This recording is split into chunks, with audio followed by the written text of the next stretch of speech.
Welcome to Early Exchange with Femi Ayodele, Sam Oruoje, and Idahosa Osamanze. Sustain that industry. So if government does not have much money, they should find an enabling environment. Now, what are these issues? The petrol is still imported because local refineries are not working. Does it stop at giving a directive? What should be done to ensure that this is done? One of the factors being identified by our key persons is the issue of transportation. For you to have a sustainable city, you must have a deliberate attempt to have a master plan. This is Early Exchange, shaping policy, advancing development.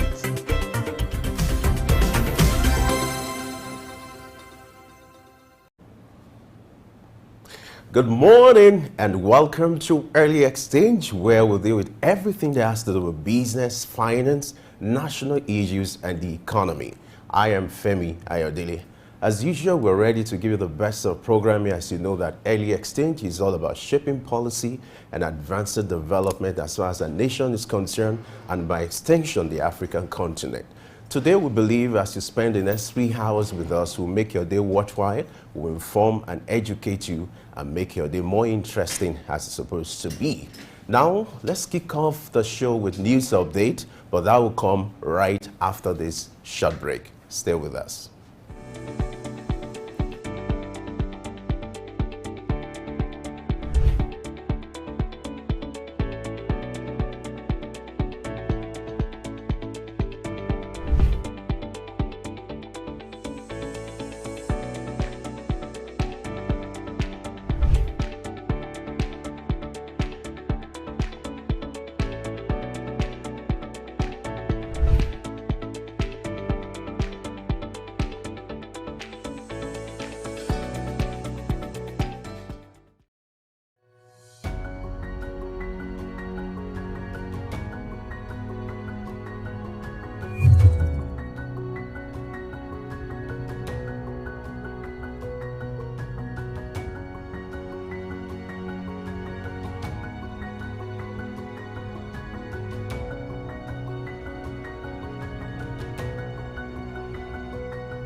Three Wise Men.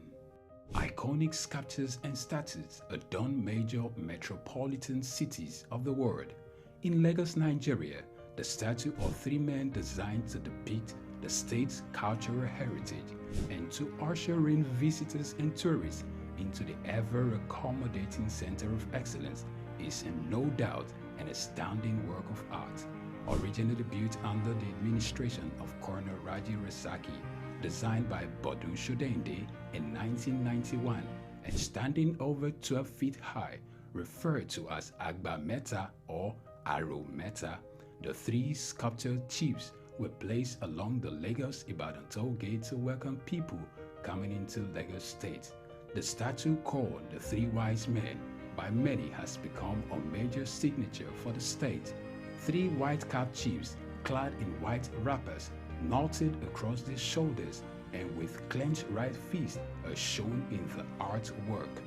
The images fascinate and create impressions in the minds of visitors coming into the state, captivating the attention of visitors who look with keen interest, pondering on the messages which the posture of the engraved images signifies.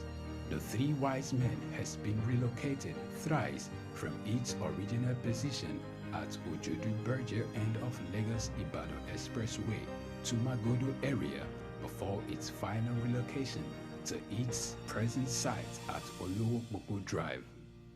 The sculpture has suffered severe damages over the years and renovated.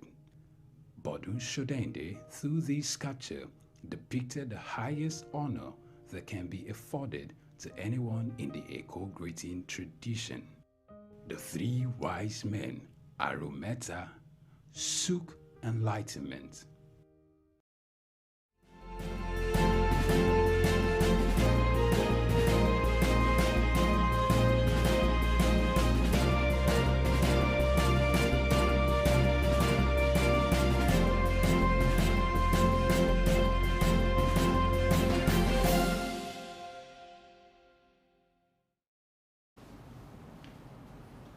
Hello, good morning. Welcome to the morning news update on Sook News. I am Blessing AG. Now let's bring you up to speed on current happenings around the globe. President Bola Tinubu has appointed new members to the Presidential Media Advisory Team in accordance with Nigeria's Federal Character Principle. The individuals have been appointed to serve in the office of the President under the Media and Publicity Directorate. Mr. Fela Durutoyi as the Senior Special Assistant to the President for National Values and Social Justice, Mr. Frederick Wambufo as the Senior Special Assistant to the President for Public Engagement, Mrs. Linda Wabua Ahigbe as the Senior Special Assistant to the President for Strategic Communications, Mr. Aliyu Audu as the Special Assistant to the President for Public Affairs, and Mr. Francis Ada Abba as the Personal Assistant to the President for Special Duties.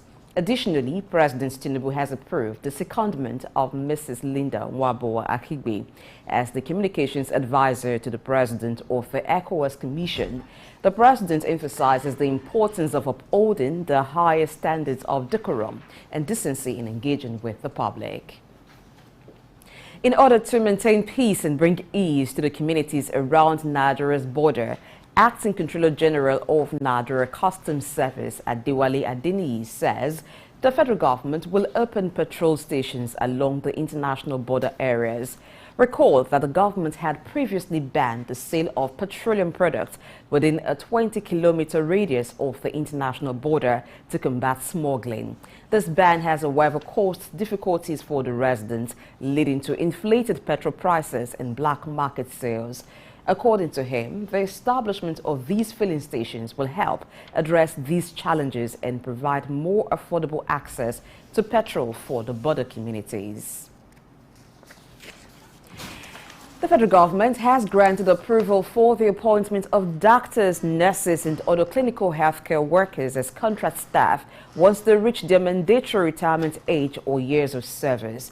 These contract staff members will have the option to retain the same salary scale level they held at the time of their retirement if they so desire and meet the criteria. A circular issued by the Federal Ministry of Health instructed chief executive of agencies, chief medical directors, and heads of regulatory bodies and schools to adhere to the guidelines. The Bauchi state government is taking steps to promote girls' access to education through an initiative tagged Adolescent Girls Initiative for Learning and Empowerment Agile.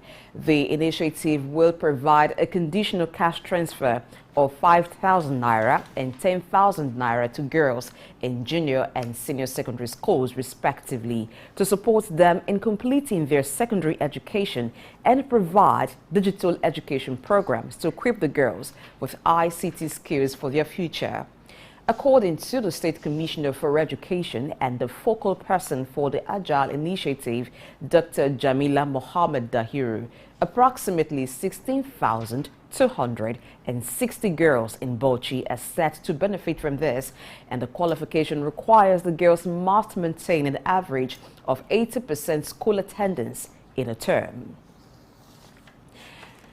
Turning you now to other stories, the National Agency for the Control of AIDS, NACA, is partnering with Global Fund to launch a comprehensive 3-month sensitization program on HIV. This program aims to address the gender and human rights challenges faced by individuals living with or affected by HIV. Furthermore, the program will involve various stakeholders, including healthcare providers, civil society organizations, affected individuals, and the general public to ensure that people living with or affected by HIV can enjoy their human rights and participate fully in all aspects of life without stigma or discrimination. Now, Dangote Cement PLC has reaffirmed its dedication to supporting government efforts at all levels in improving the well-being of citizens, especially the elderly, through various life enhancement and welfare programs. This was expressed by the director of Dangote Cement Ibese plant, Ezad Nwabobudin, during a special event hosted by the plant for senior citizens from its 17 host communities in Ibese, Ogun State. He also noted that hosting senior citizens from the host communities reflects the company's commitment to fulfilling its obligations under the Community Development Agreement with these 17 communities. Turning you now to stories from other parts of the globe, the Bill and Melinda Gates Foundation has announced a $40 million initiative allocated to 4 pharmaceutical companies to enhance access to mRNA vaccines in Africa. Quantum Biosciences, a biotech company in Nivelles, Belgium, will receive $20 million, while the Institute Pasteur de Dakar in Senegal and Biovac in South Africa will each receive $5 million to acquire this technology. Also, an additional $10 million will be available to other vaccine manufacturers interested in utilizing this platform. mRNA vaccines have played a pivotal role in responding to the COVID-19 pandemic, but equitable access has been a challenge. We're now in the Middle East, where Saudi Arabia is making plans to launch a greenhouse gas credits program in the early part of 2024, with the aim to allow companies offset their emissions by purchasing credits from projects that voluntarily reduce or remove greenhouse gas emissions. Participation in this scheme, which is open to both public and private sectors, is entirely voluntary and project-based, covering various metrics related to both greenhouse gas and non-greenhouse gas sectors. Saudi Arabia had previously taken steps in the voluntary carbon market, with several local firms, including Aramco and the Saudi Electricity Company, purchasing over 2.2 million tons of certified carbon credits from projects utilizing sustainable technologies or carbon removal methods.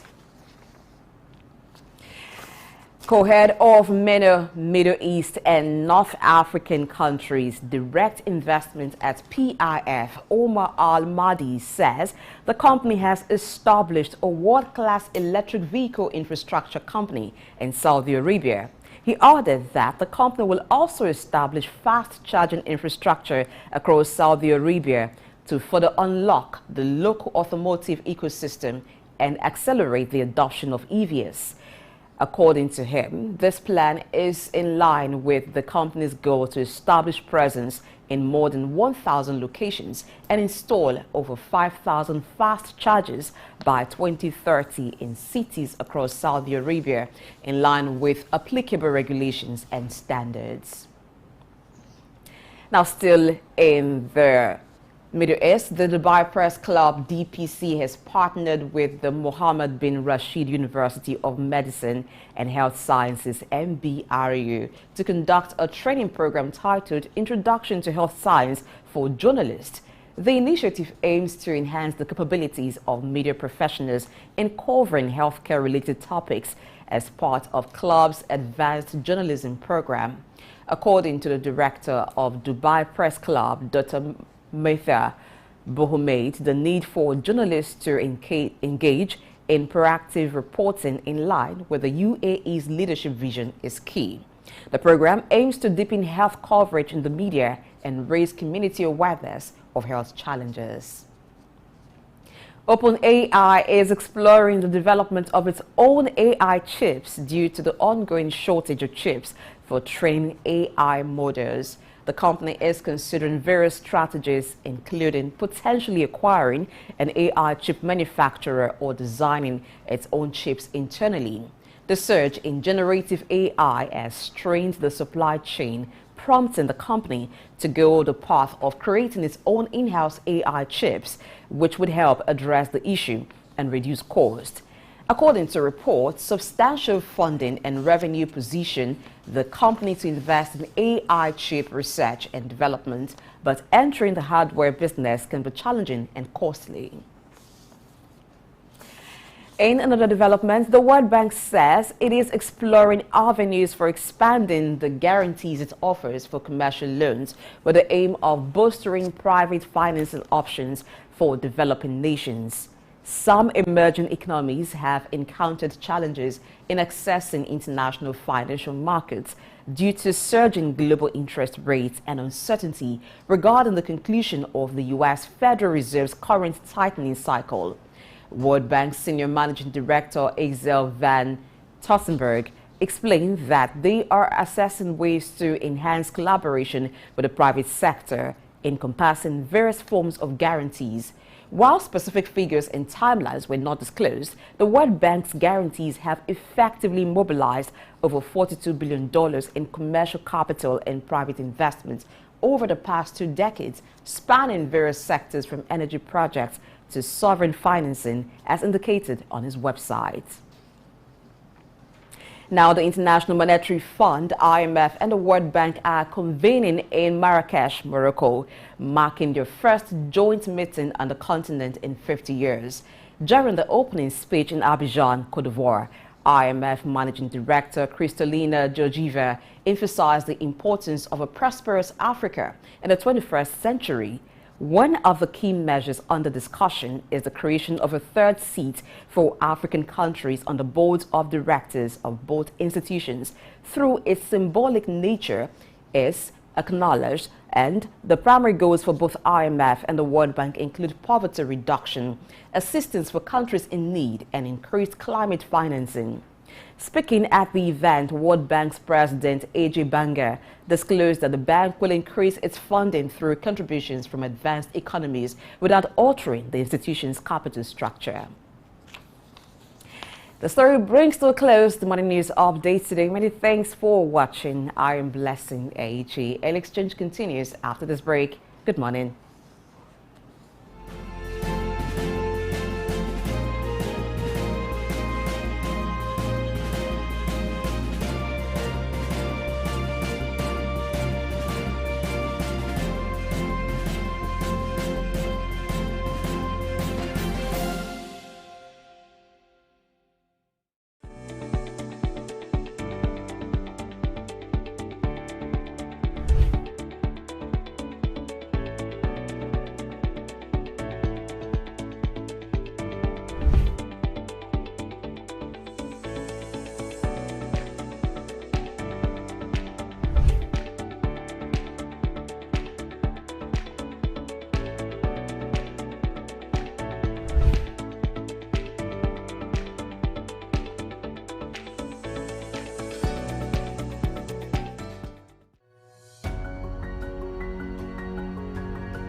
Is still imported because local refineries are not working. Does it stop at giving a directive? What should be done to ensure that this is done?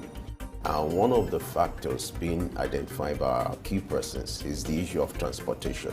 For you to have a sustainable city, you must have a deliberate attempt to have a master plan. This is Early Exchange, shaping policy, advancing development.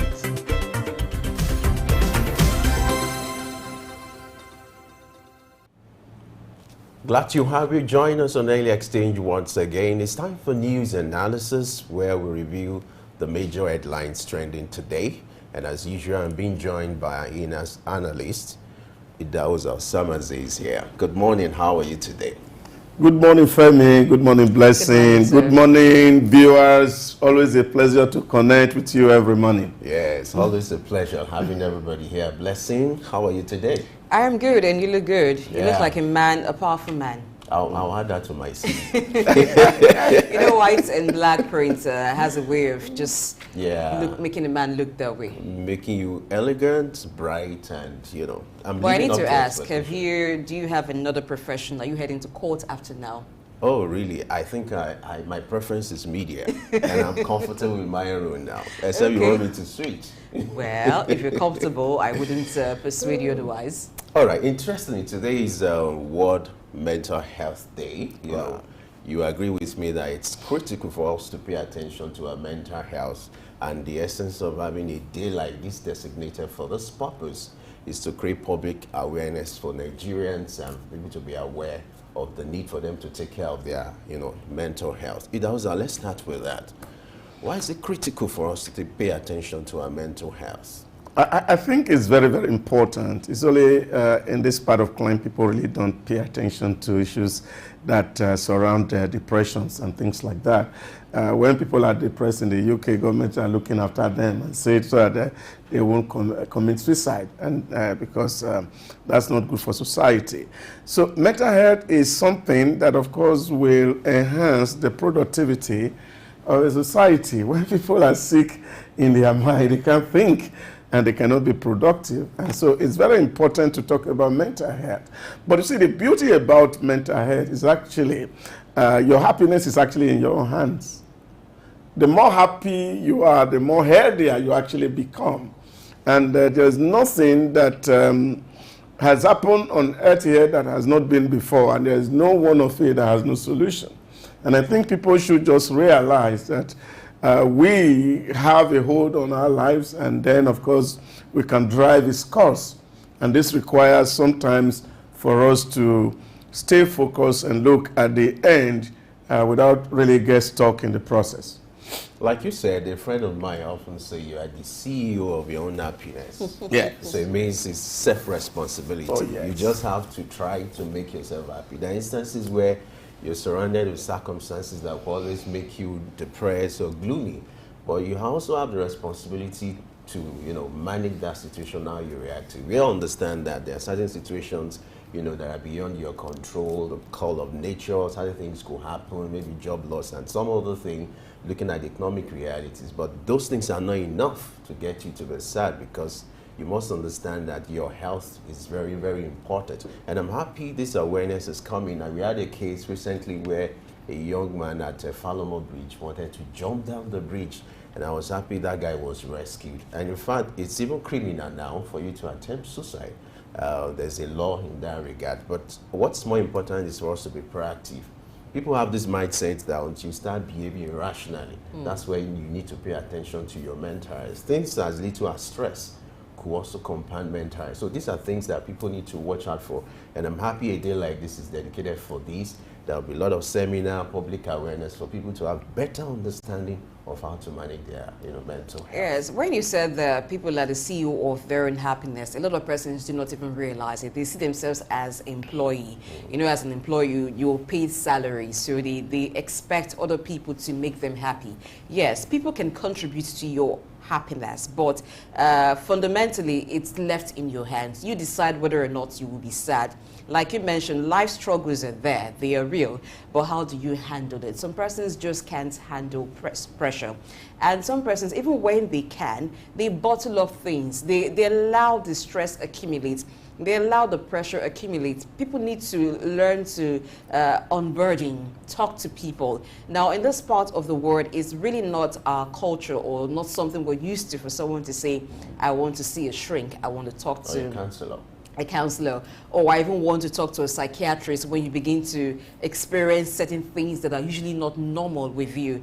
People check themselves into psychiatric hospitals overseas when they're having certain mental health symptoms and they want to get treated before it degenerates into something very serious. But people will feel, oh, so they call me a mad person.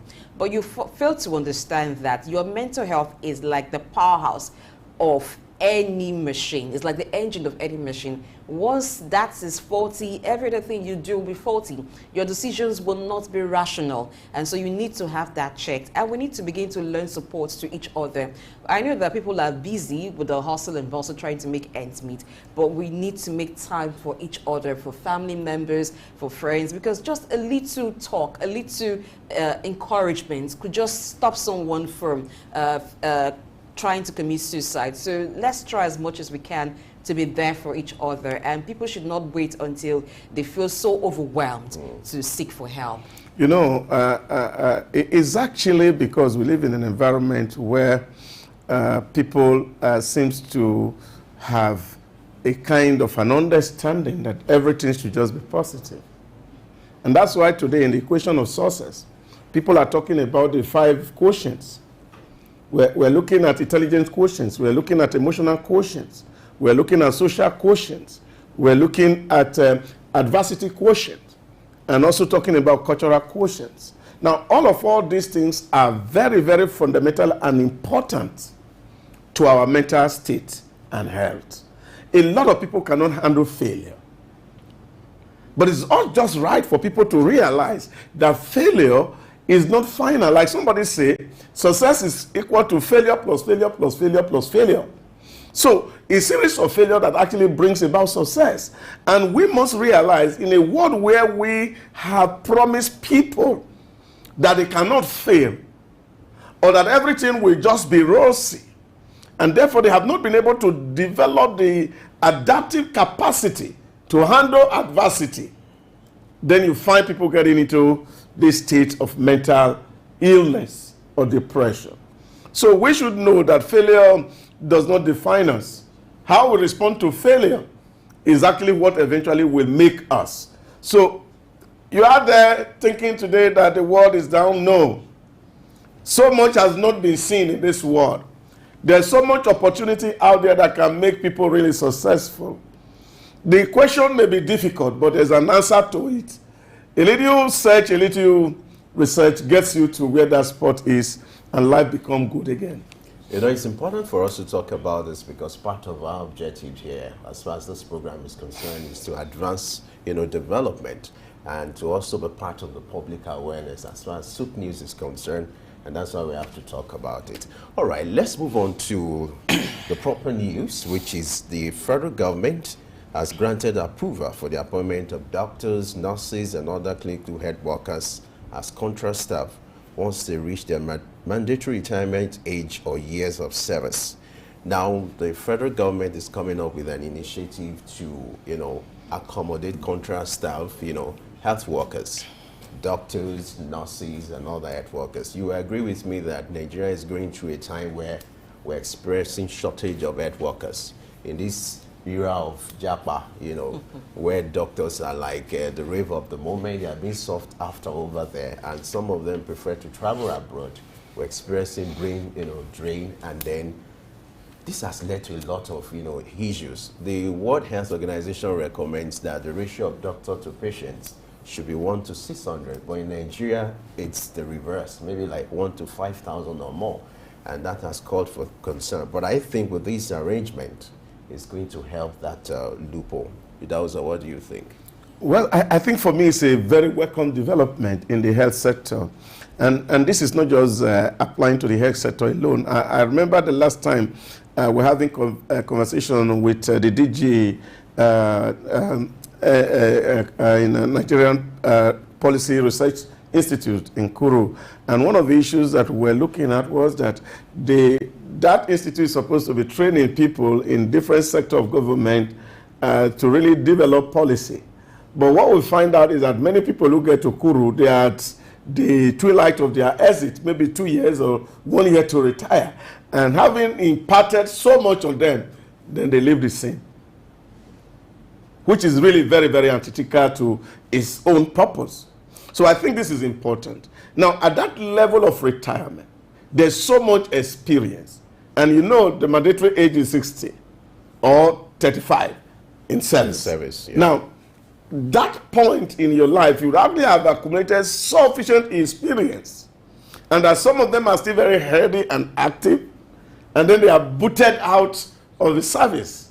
And I think reintroducing them will actually help strengthen the health sector in Nigeria, that experience that they have accumulated over the years, they can still render services to the nation without really being consigned to the dustbin of history, as it were, and doing nothing, and then aging quickly and dying prematurely, as it were. So I think for me, it's a very welcome development that the federal government is considering that these people, with those wealth of experience, those training that they have acquired, even with the public resource, especially at that level, because there are strategic training that they get that the nation need to actually benefit from the result of such trainings for the benefit of all of us all.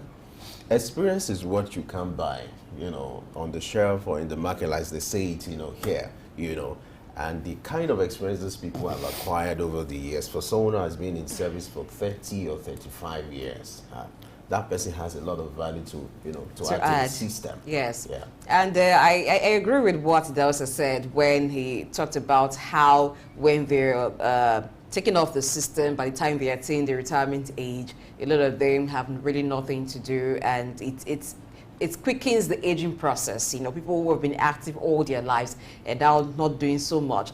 Some of them are able to start up their own hospitals or clinics, and for you to see them, you know how expensive it is going to private hospitals. But when they're left in the system, it means that other people can have access to them as consultants, as whatever they will be in the system. And then the young doctors, young medical practitioners coming on board can benefit from their experience. So it's a good thing. It's going to increase the numbers of medical professionals available in the system, and it will also be good for senior citizens. I'm also still worried about the unusual exodus of our health workers, doctors. I have a lot of doctor friends now who are the three in UK, Canada, US, even as far as Saudi Arabia. It's all in search of greener pastures. Yeah, but leave the greener pasture really out of it. And I think for us, this is also something that we also need to really speak to. Why we encourage government to invest in the health sector and really make it globally competitive. We really also know that government has the responsibility too of managing social tensions. We're not talking about just Nigeria alone. We have said this time without number. We are not even in the list of the first 10 people who experiences this migration syndrome. India is everywhere in the whole world. If you go to the UK today, they are almost everywhere. In short, the Prime Minister of UK is an Indian. So I don't think migration is a problem, and we should not see it as a problem. As a human being will exist, people will migrate. But I think where the emphasis should actually be is that we be able to actually become a laboratory to feed the entire world with medical practitioners. Just the way Indians are everywhere in the world, they are having Nigerian doctors everywhere in the world, and they are actually contributing to humanity.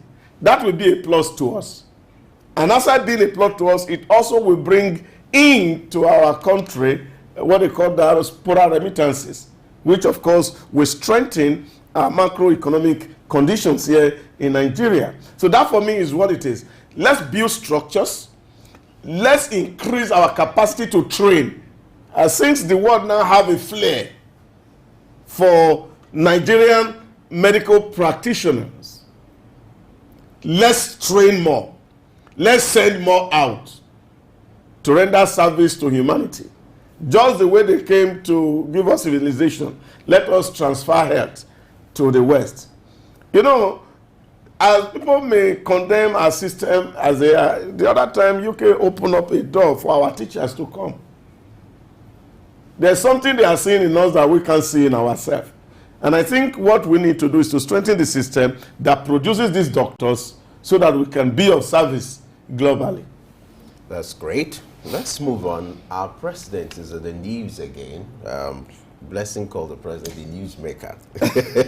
He's the number one citizen. Of course, he should be a newsmaker. And so this time around, he has appointed new members to the Presidential Media Advisory Team in accordance with the Nigeria's Federal Character Principle. The individuals have been appointed to serve in the office of the president under the Media and Publicity Directorate. We're in a season of appointments. I would have thought the president is done with appointments, but I was surprised yesterday when I saw the press release and I saw names. Interestingly, Fela Durotoye, yes. you know, which the good thing about it is the president is creating a resemblance, let me use that word, of a unity government, whereby you're bringing everybody on board to create sense of belonging. It's good. But on the other side, I'm also concerned about the cost of governance because you have to pay these people. Yes. You know, we're at a time where the advocacy is for Nigeria to cut costs, you know, so that we won't have unusual expenses. But now we are having series of appointments. What's your reaction to that? Well, I think why we have to focus on cost cutting, we must not also be blind to the challenge which of course the nation faces, is needing a critical mass of people that will champion and inspire this renew hope agenda that the president speaks to. So for me, it's not about where cost is, it's the fact that the president is saying we want to create wealth. We are worrying about cutting costs because we have been sharing one small pie of cake. Now we are building a bigger pie. So you will need people to build this real bigger pie. So I don't want us to be faithless as a people, to think that, yes, the cabinet is too big, we cannot accommodate it. We can only speak to that when resources not coming. And I think over time, from what we have seen recently in FAC allocations, we see revenue is coming. So as revenue is coming, the president needs to engage hands, tested hands, that will help build this nation so that we can build this bigger pile of cake that can go around the over 200 million people that are living here in this environment. So this for me is what is most important. Now you understand that it's not just about really forming a government of national unity. It's a president who is looking out for people who can, because the nation belongs to us. It's not about who win the presidency. It's not about who sits in Aso Rock. It's about delivering value to the population or the citizens of a country. And so if anybody has a capacity, like Durotoye said, look, I have the capacity. I could actually govern. And the president is saying, come, let's do it together. This for me is heartwarming, that you have a lot of people who are also thinking, who want to contribute to the process of national development. And this is not likely to constitute to a very high cost of governance. Not necessarily. We must not interpret it that way, but we must be looking at what they are bringing to the table that will be for the good of all of us. And don't forget, recently, a lot of people actually looked at the people who were speaking for the president, and we saw some level of overzealousness. And of course, you're bringing maturity to the table. Because in the process of change, communication is very vital. How you talk to the people is important in the process of creating credibility and trustworthiness for the administration or the regime. Is also very important how we speak. Don't forget that in the last election, we didn't have up to 30 million people who voted. across board. So that speaks to the fact that if you have 200 million people in a population, and you're only having about 30 million people voting, where over 90 million people registered, then it speaks to you that not everybody really believes in the system. So which means there's a trust deficit. Now what you are telling to the people that will encourage and inspire hope and participation so that we can reduce the level of apathy in the system is important. And this is why for me, it is critical that the president strengthen his team who communicate with the people, who relate with the people, so that we can actually reinvigorate the fading hope of the masses. Yeah, this part caught my eye, or caught my attention actually, where the president emphasizes the importance of upholding the highest standards of decorum and decency in engagement with the public. And they also talked about how some past media aides or people who were in capacity to speak for the presidency were overzealous. So I think this emphasis will check that. So you don't just come out to speak when you should not speak. You shouldn't say things you shouldn't that you were not to say at a particular time, because there are things that could be said, you will incite the public, and then you'll be doing damage control. And there are also things that should inspire hope that need to be communicated.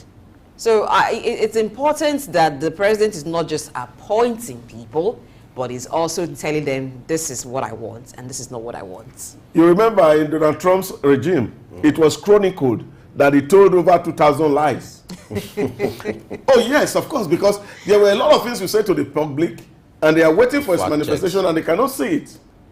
And so this reduces the trust and the credibility of the regime. And I think it's very critical. Communication is critical in change management.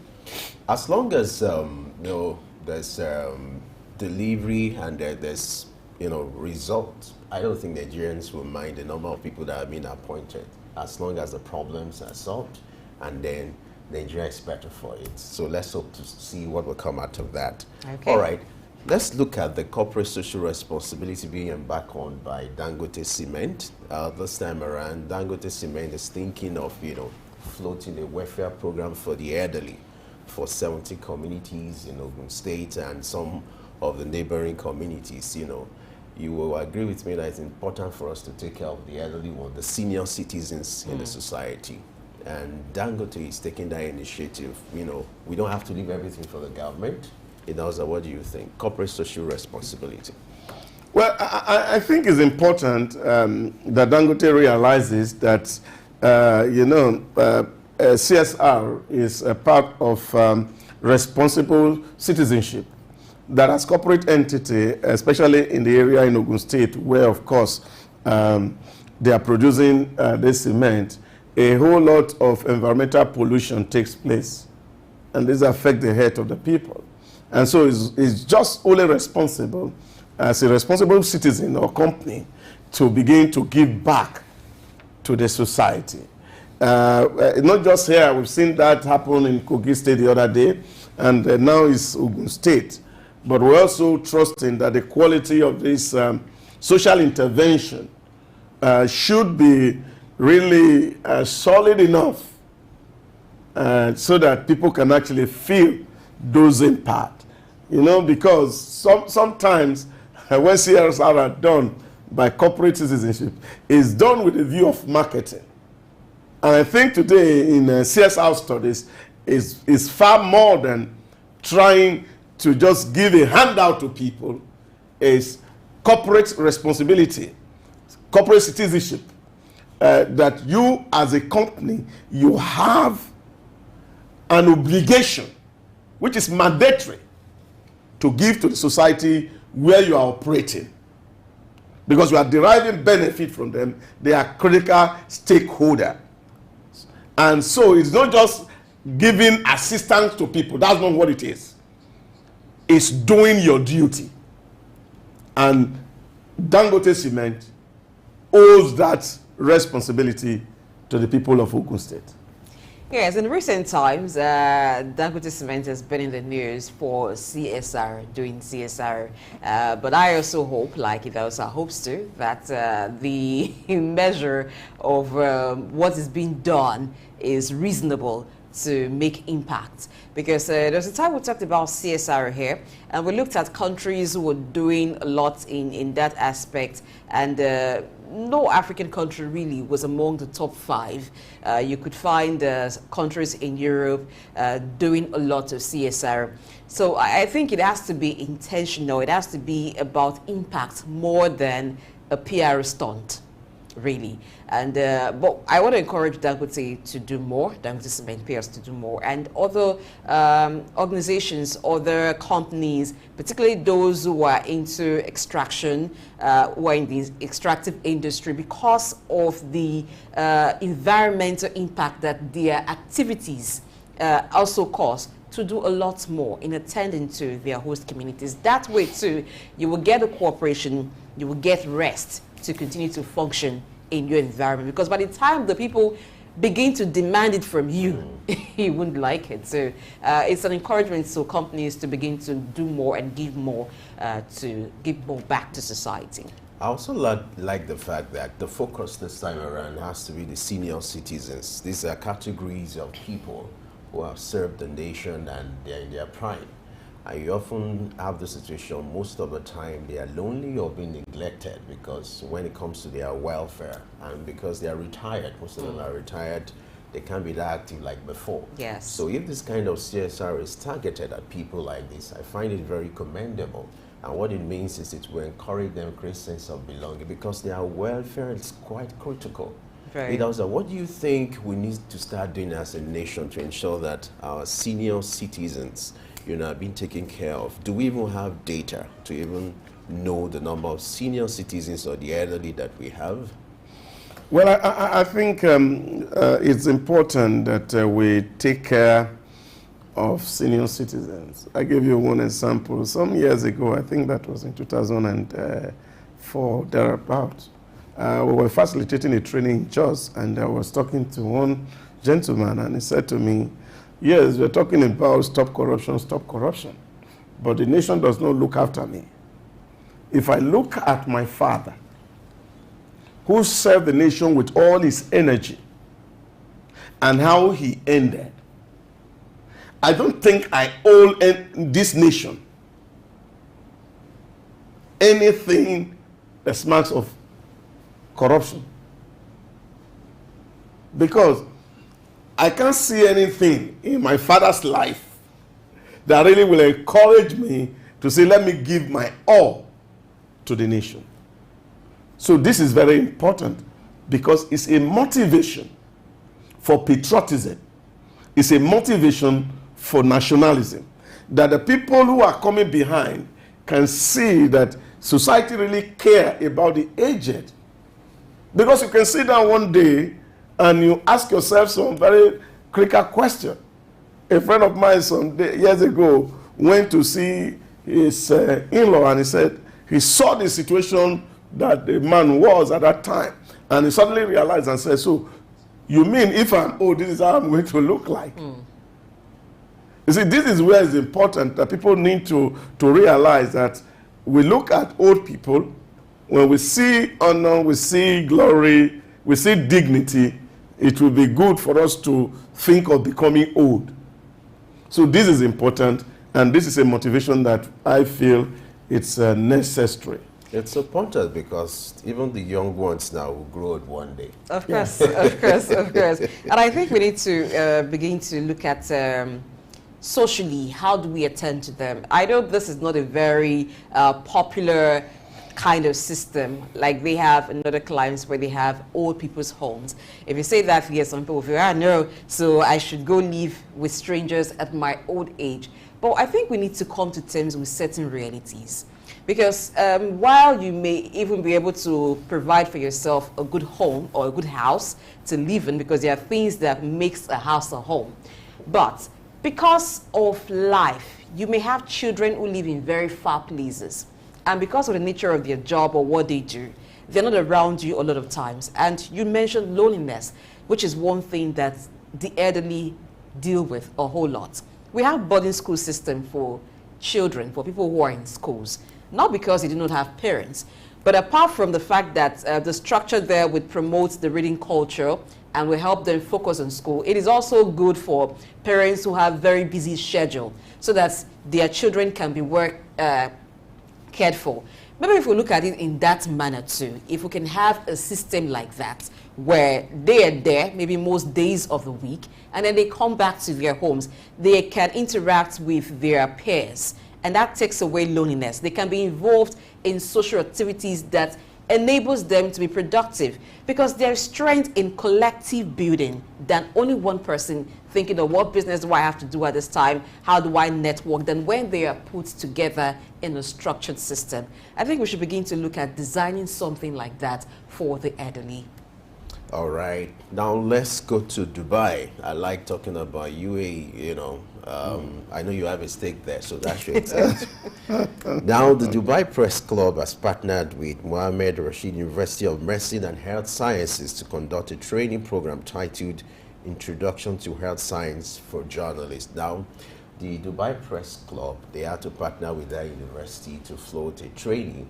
And the focus this time is talking about, you know, responsible journalism. You know, in this age, or social media age, everybody claims to be a journalist. You have people who are not trained, who do not, you know, have the integrity of the profession, claiming to be journalists just because they have data, they have access to phone, or they're on social media. Everybody claims to be an authority. And so you see them claiming to be bloggers or whatever they are. And somehow, this is also affecting the image of that profession. Yes. So the Dubai Press Club is coming up with that initiative to emphasize on the need of responsible journalism, for journalists to be responsible, or to have sense of responsibility when it comes to the dispensation of their job, whether broadcasting, production, or whatever, you know, during or the aspect of the production you want to embark on. And so it's important, and that's why Dubai Press Club is making it an initiative. What do you think? Responsible journalism.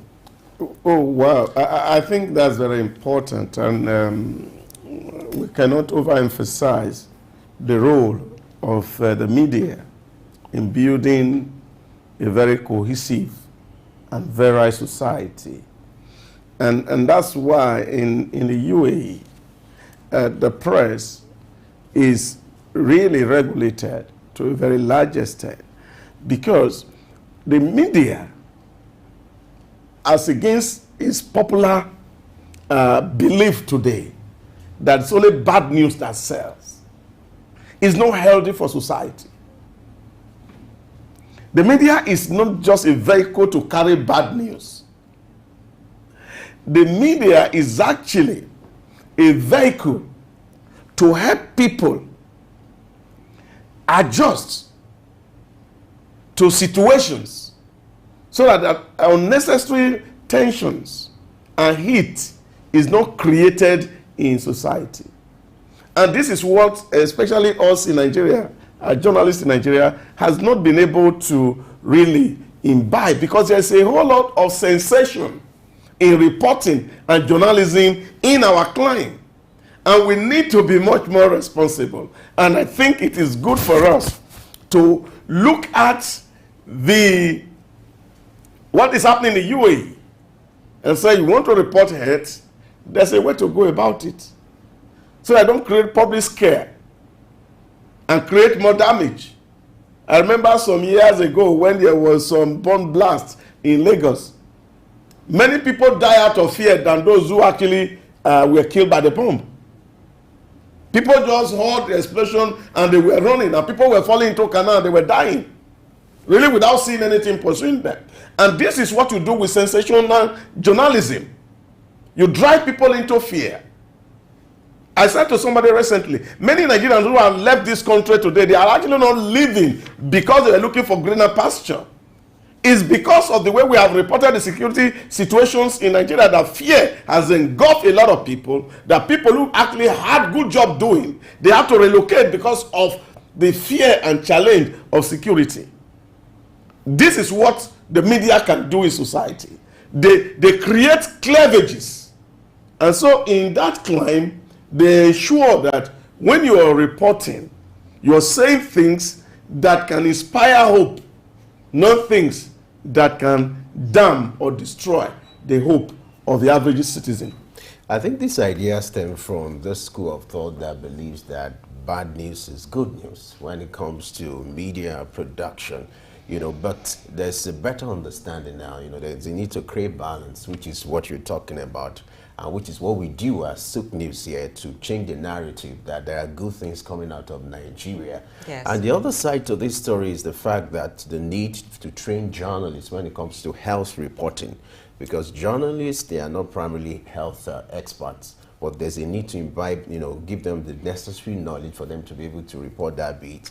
Because as journalists, we are expected to report everything as long as the news is out there. Yes. So the other part to this story is the fact that they are training journalists to be able to, emphasize on responsible journalism when it comes to health reporting. Yeah, and to add to that, about the entry, it seems to be an easy entry profession, not because there are no profession or there isn't a professional body. It's because some persons can actually boycott the professional body, and I think globally, countries should begin to look at how they can strengthen the professional body that's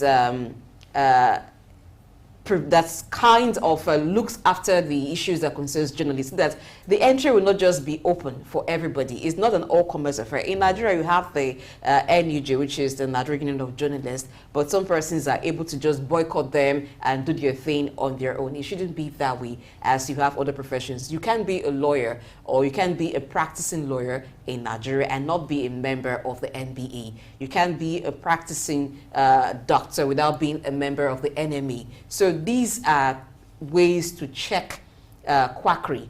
And trainings like this should be encouraged not just in Dubai, in Nigeria, and some other professions where you need to understand the technicalities so you can effectively report issues surrounding it. All right, with that submission from Blessing, we have to wrap up our news analysis now. Idaza, thank you so much for being part of this analysis today. Oh, thank you, Femi. Blessing. Always a pleasure being here with you. Thank you for being with us. Yeah. All right, we'll go on a short break now. When we'll return, our major discussion for today will kick off. We'll be looking at something quite important to you, so you have to stay with us.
World Mental Health Day, observed on 10th October, is a global initiative aiming to raise awareness about mental health issues and advocate for much-needed support. In an increasingly stressful world, mental health challenges affect a significant portion of the global population, emphasizing the importance of addressing this critical issue. According to the World Health Organization, approximately 1 in 10 individuals worldwide grapples with a mental health disorder, encompassing conditions such as depression, anxiety, and substance abuse across diverse age groups and backgrounds. As the world observed this day, notable Nigerians on the streets of Lagos spoke about causes and why it should be handled with utmost concern. Mental health or mental illness is a situation where someone is having a unsteady thinking. His level of thinking, his level of reasoning doesn't correlate with a normal lifestyle. Mental health is psychological, emotional, and can act as our well-being. And I just feel the cause of this mental health is, I think, a child trauma, child abuse, what you've gone through, debt, being stressed, everything like a stress of the day.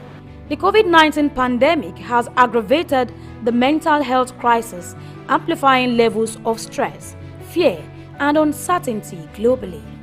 Research indicates a notable surge in mental health issues since the pandemic's onset, underscoring the urgent need for accessible mental health services.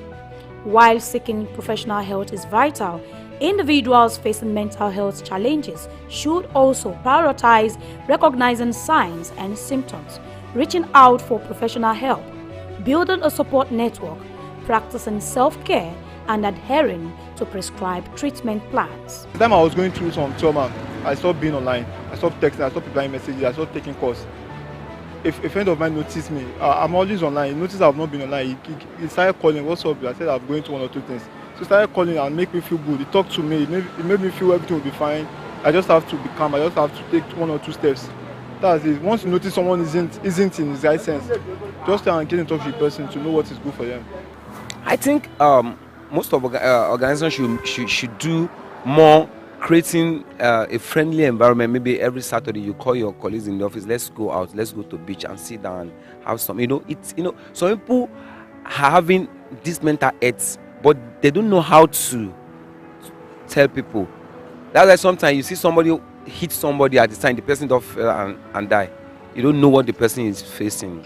This year's theme is Mental Health is a universal human right, and in supporting individuals dealing with these challenges, education and understanding are key.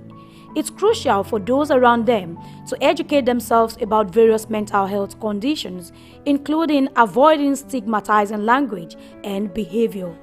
Stakeholders are also encouraged to create necessary and continuous awareness. Let people be on the street and starting maybe by banner or poster, anybody around that place, you talk to them so that when you are doing all this thing, it can reduce the pressures.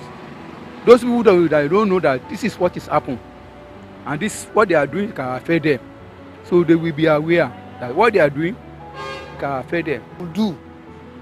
That awareness is very key, because when people are aware of certain things, they will be very careful, they monitor themselves.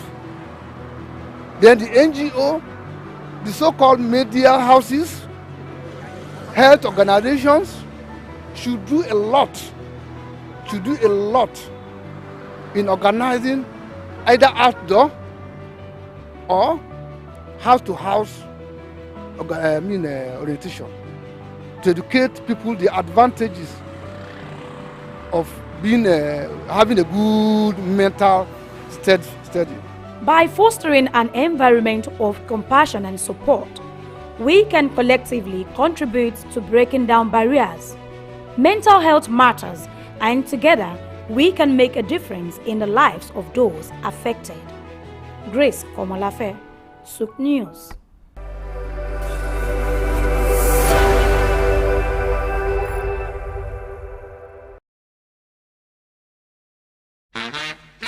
Lagos, get Get ready for Celebration at Freedom Park, Lagos. Celebration is a week-long music and art festival celebrating the life and legacy of the Afrobeat legend Fela Anikulapo Kuti under the theme Underground System 3, a coda to the general theme Question Jam Answer, featuring live music, exhibitions, boxing, dance, fashion and many more. Happening on the 9th to 15th October 2023 at Freedom Park on Broad Street, Lagos Island. For more information, sponsorship and support, call 0907 158 7412 or 0809 500 6567. Gate fee 1,000 naira only. Join us as we celebrate the music, spirit and legacy of the legend. Tickets are available online at ariatickets.com. Underground System 3, supported by Origin Media Partners.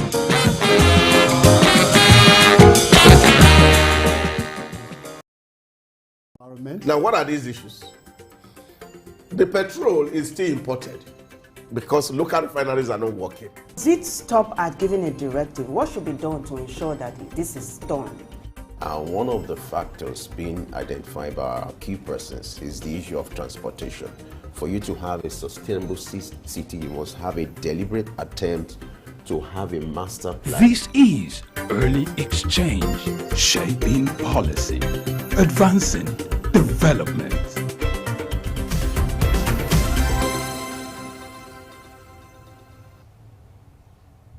All right, it's still Early Exchange where we shape policy and advance development. Today, our advancing of development will take us to looking at microfinancing in Nigeria.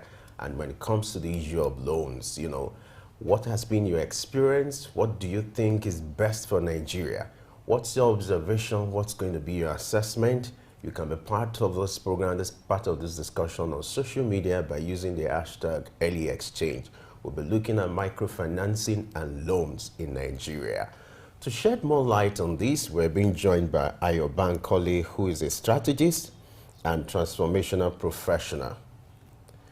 Okay, we'll be joined shortly. Alanti is not ready, but he will join us shortly. All right. We'll be looking at microfinancing in Nigeria. You know, in recent times, I think that was early this year. Yeah. The CBN had to, you know, sanction some microfinance banks, a host of them, for not performing their professional responsibility. You have a situation where many of them are going through hard time, you know, because of the cost of operations. But let's wait for Ayo Bankole to give us a better perspective. And I think Ayo is here with us. Ayo Bankole, glad to have you join us on Any Exchange. Thank you for having me. Good morning. How are you doing? Ayo, I hope you can hear me. I can hear you very clearly. Okay, can you great. hear me too?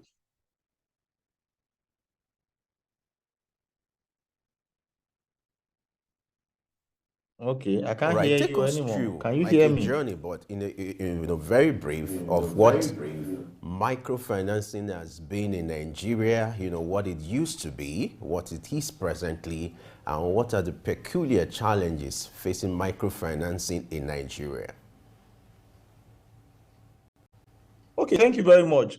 We've really come a very long way as a country in terms of microfinancing, micro lending, and the likes. I mean, we've come from a time in the past many years ago when lending was strictly done informally, and it was largely between unions, market women, and influencers within the society who would rally trade individuals, professionals. You rally them around, collect monies from them, what is now called cooperative, or just provide loans. And then they used to call them either Baba Alajo, Mama Alajo, or people who even they don't collect ajo, they will give you loans and they will go to your door to door to obtain those loans. So we have since evolved from those days to days when our banks were just very small, and then British banks came up. Then there was the Nigerianization, and then large banks who were not very, whose fundamentals were very weak. But today, what we have now is we have tiered banks, right? We have international banks, in Nigerian international banks, that have very large capacity to provide funding. We have microfinance banks. So we have international banks, we have regional banks, still commercial banks. Then we have microfinance banks. Now, in the microfinance banks, you have units, you have regional, you have national microfinance banks. Then you now have lenders. Those are what we call micro lenders. Those ones are licensed by the state government.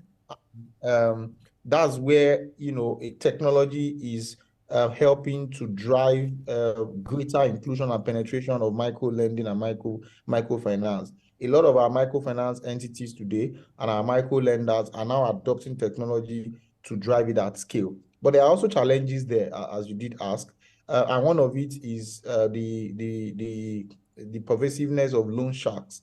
Because as technology is a good thing, is the same way there are disadvantages to it, because loan sharks are lenders who, and a lot of them, without trying to stereotype, but if you go on Google, you will find that a lot of them are Chinese built applications. So what they do is they lure you to take a loan from them.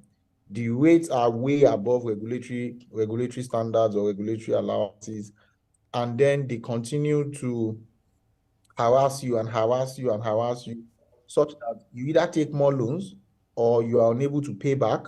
And then they break all the laws to get their money back. They reach out to your family, So these are the biggest challenges. Then another major challenges, especially for the SME space, because I am an SME person, is that majority SMEs are still not qualified to take some of these loans. So we see that, yes, we are solving a lot of gaps in terms of availability of funding options, but we're still not addressing at scale. Don't get me wrong. A few people, many startups now are addressing it, but we are not addressing at scale the fundamental challenge or finance issue that is happening with majority of our populace because of the nature of our economy. Ask you two questions in one. First of all, let's understand the objective of the micro finance institutions. You mentioned different kinds of microfinance institutions, loan sharks, lenders, and all that. But let's understand the core objective and their target. Because you also mentioned that some SMEs are unable to obtain loans or unable to have access to what the microfinance institutions bring. So let's know the objectives and then the targets, the requirements that will enable the targets benefit from what they bring. Okay. So when you say objectives, usually the objectives of a microfinance bank really is to provide funding to those at the bottom of the pyramid. So micro businesses, informal businesses, small scale businesses. That's why you see them a lot within the markets and places like that. So that's their primary objective, right? But don't get me wrong, I didn't say loan sharks are a type of microfinance. No, I said loan sharks are those who are doing micro lending illegally. And because they are doing it illegally, they then break rules, stifle people's livelihood, and give them loan rates they exploit the situation and give loan rates at ridiculous interest, such that you are unable to pay back, and you continue to pay them and you are stuck to them. Now, so different categories, commercial banks, really, their objective is to stimulate liquidity in the economy, right? They deal with larger tickets, larger balance sheets, larger transactions, and all of those kind of things. So that's their primary objective. All of them in the banking ecosystem have one single objective: to make interest income, right? Now, but the dynamics of the banking space is that because of the cost of capital and their total, nature, the nature of their transactions and regulation and all of that exposure, their requirements are too complex for small businesses or individuals who run at informal level, right? So if I produce biscuits, for example, at a small scale, maybe I've not even registered my company yet, or whatever the case may be, I find it difficult to deal with a large bank, a tier 1 bank. So microfinance banks' objectives is to address the needs of such individuals at that level, people in the markets, right? People in the, people who do business on a smaller scale. So still the same objective of interest, but in this case now, specifically addressing those in the smaller echelon of the market. So that's their objective. But the objectives of the illegal ones is really to exploit the economy, give you loans at ridiculous rates such that you can't pay back, or you are unable to pay back, and then they begin to hound other things that you have. All right. Ideally, microfinance firms are supposed to provide financial services to the poor, or let me use the word, those who are not being banked traditionally. But you discovered this day that even microfinancing are clashing with commercial responsibility. What is actually wrong? Why do you have this clash of interest? And then are they still living up to the concept or the ideal model of microfinancing as it's supposed to be?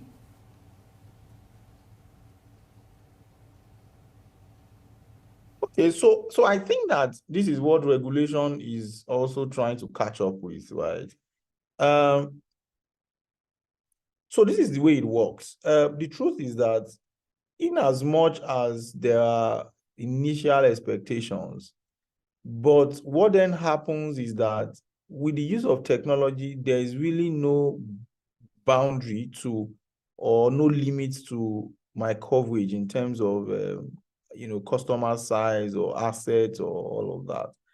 However, I wouldn't say that a microfinance bank is technically allowed or technically able to play like a commercial bank, because as a microfinance bank, your capital size is still limited. A lot of times you may have a single obligor limit that is lower than that of a commercial bank. There are some types of transactions you may not be allowed to do. So they are still significantly different from each other.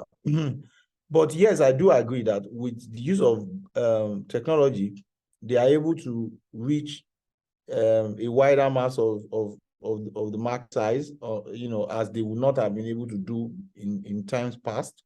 So we have a few banks, I will not mention their names now, who are running on microfinance license, but they are almost playing at scale of a commercial bank in terms of coverage and user base, customer base, and all of that. But in the terms of types of transactions, I don't think that they are doing the same thing. I think that there's still some sort of difference, a remarkable difference between the microfinance banks and the commercial banks. Okay, let's talk about lending rates. What's really or ideally should be the lending rate from microfinance banks to borrowers? Okay, so there are different dimensions to lending rate. So there is lending rate from the CBN. If you are a microfinance bank, or you are a commercial bank and you are regulated, or you are a finance house and you are regulated by the CBN, you would have to keep your rates to the policy rates provided by the CBN, which is usually between 25 to 30% on an annualized basis, right? If you are a lender, a micro lender, meaning that you are regulated and licensed by state government, for example, Lagos State government, the maximum annualized rate you are allowed to charge is supposed to be around 48%, between 40 to 48% annualized charge. If anything goes above that, it is already moving into a loan shark territory. So usually what a lot of people do is that they then they commoditize, or they unbundle the annualized rates, and then the micro lenders and microfinance banks are then able to give you rates.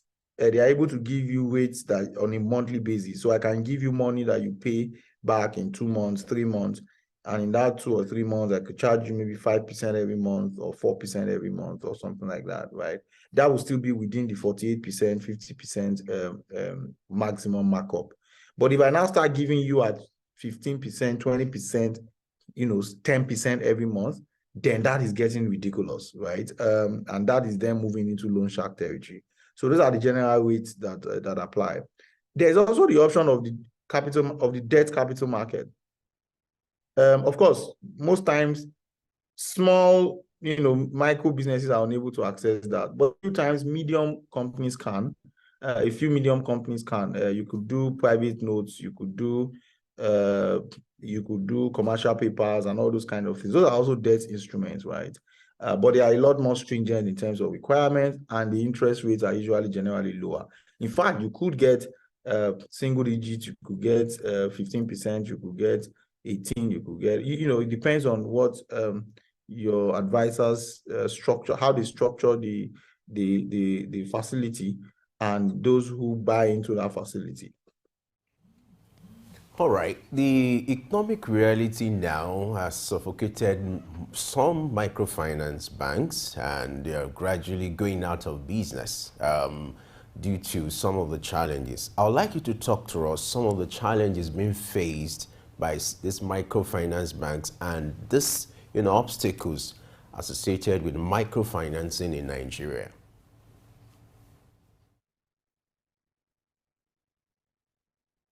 Okay, can you help me take that again quickly, please? I'm not sure I got you at the earlier part of your statement. I made reference to the challenges being faced by microfinance banks in Nigeria, which is some of them are going out of business due to the economic reality. So the question is, talk to us about these challenges that has to do with microfinancing in Nigeria. Okay, thank you. Thank you very much. So I think that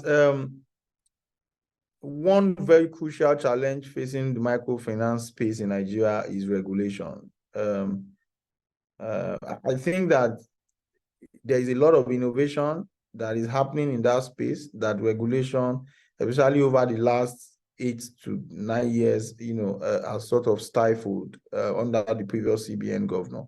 There's a lot of progress that we should have made that I personally believe that we did not make at that time, simply because of, stifling regulation.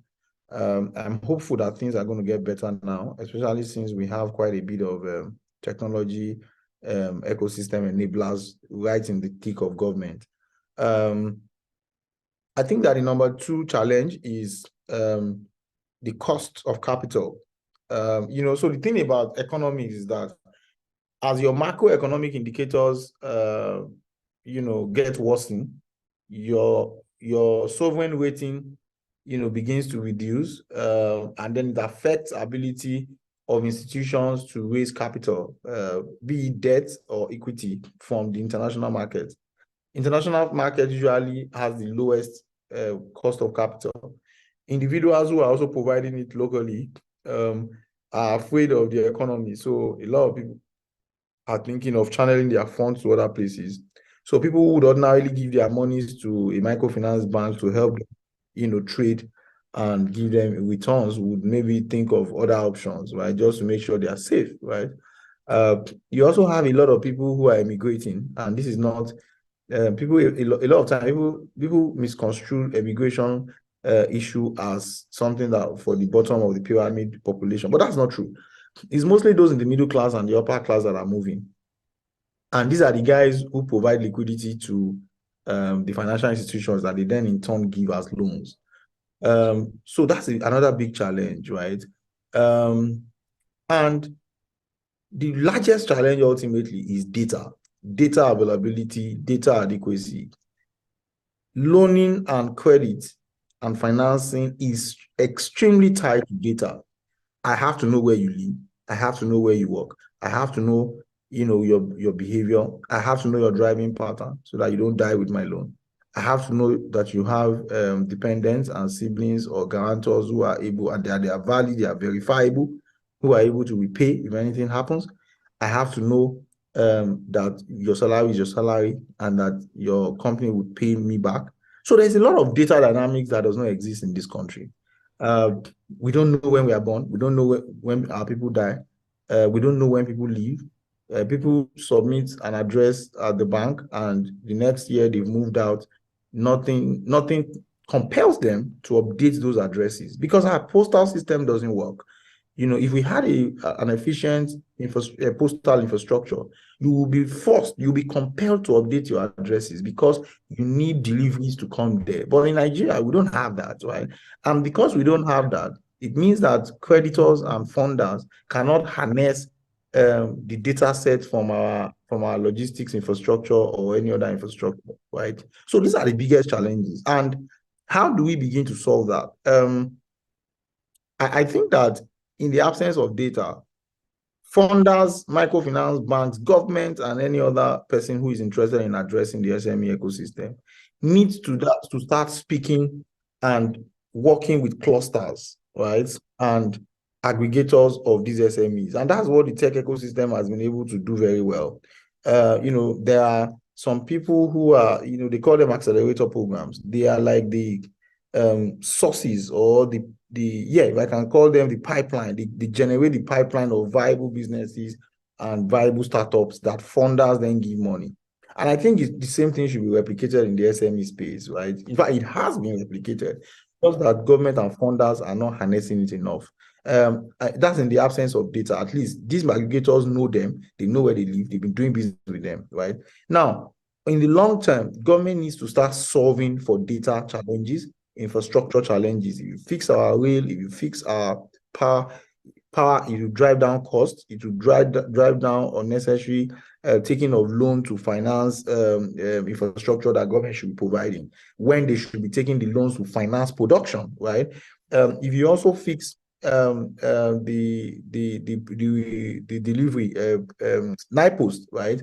It will mean that every Nigerian would have their data in terms of addresses with NIPOST, and then other infrastructure, other service providers can then leverage the data bank of NIPOST to deliver services as best and as confidently as they can. Even interest rates will now reduce because risks will reduce, right? And you know, there's always a chain effect of these things overall on the economy. I hope I've been able to address that.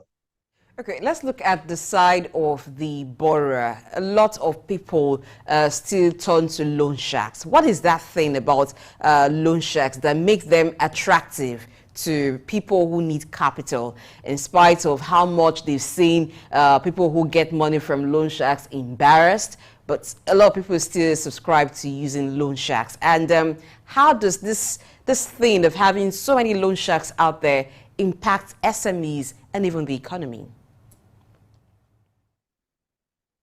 Okay, thank you very much for that question, right? So, look, it's a case of demand and supply, right? There is a huge market and need for credit in this country, especially quick credit. Quick credit, that's the word. A typical legitimate organization, a legitimate borrower would do KYC. They would ask you for a lot of things. They would take their process. Now, these days, you have fintechs who are doing it in 48 hours. Loan sharks most times are able to do these things in less than an hour. You know, you populate, immediately they deploy, and then you just click on agree here and there. You don't know that they've already pulled your data, your phone log, they've pulled a lot of things from your phone, which is against NDPR regulations. But, you know, they are sharks anyway, so they are not interested in complying with the law. So when you take those monies, their strategy is to hound you till you pay back their ridiculous loans, their ridiculous interest rates. Yes, ordinarily people should move away, but look, if the demand is massive, people would exploit it. If once you create a vacuum, a vacuum, you know, what's that thing that they say that a vacuum harbors, I can't remember what it's called, but you know, once there's a vacuum, it has to be filled.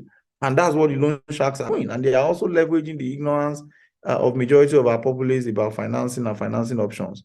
And that's why, you know, I'm happy with what you're doing. And I think a lot more of us and media organizations should provide a lot more education, funding and funding options and how to identify loan sharks. All right, like you said, reason most people fall victims to loan shark is because of the easy access to loans. They can disburse loan in 1 hour within 24 hours. Now, how do we begin to address this issue of bottleneck that has to do with, assessing loans, especially for SMEs who need small loans to survive in their businesses? Then also the other side to it is, how do we address this issue of loan defaults, people obtaining loans and then they have this inability to pay back?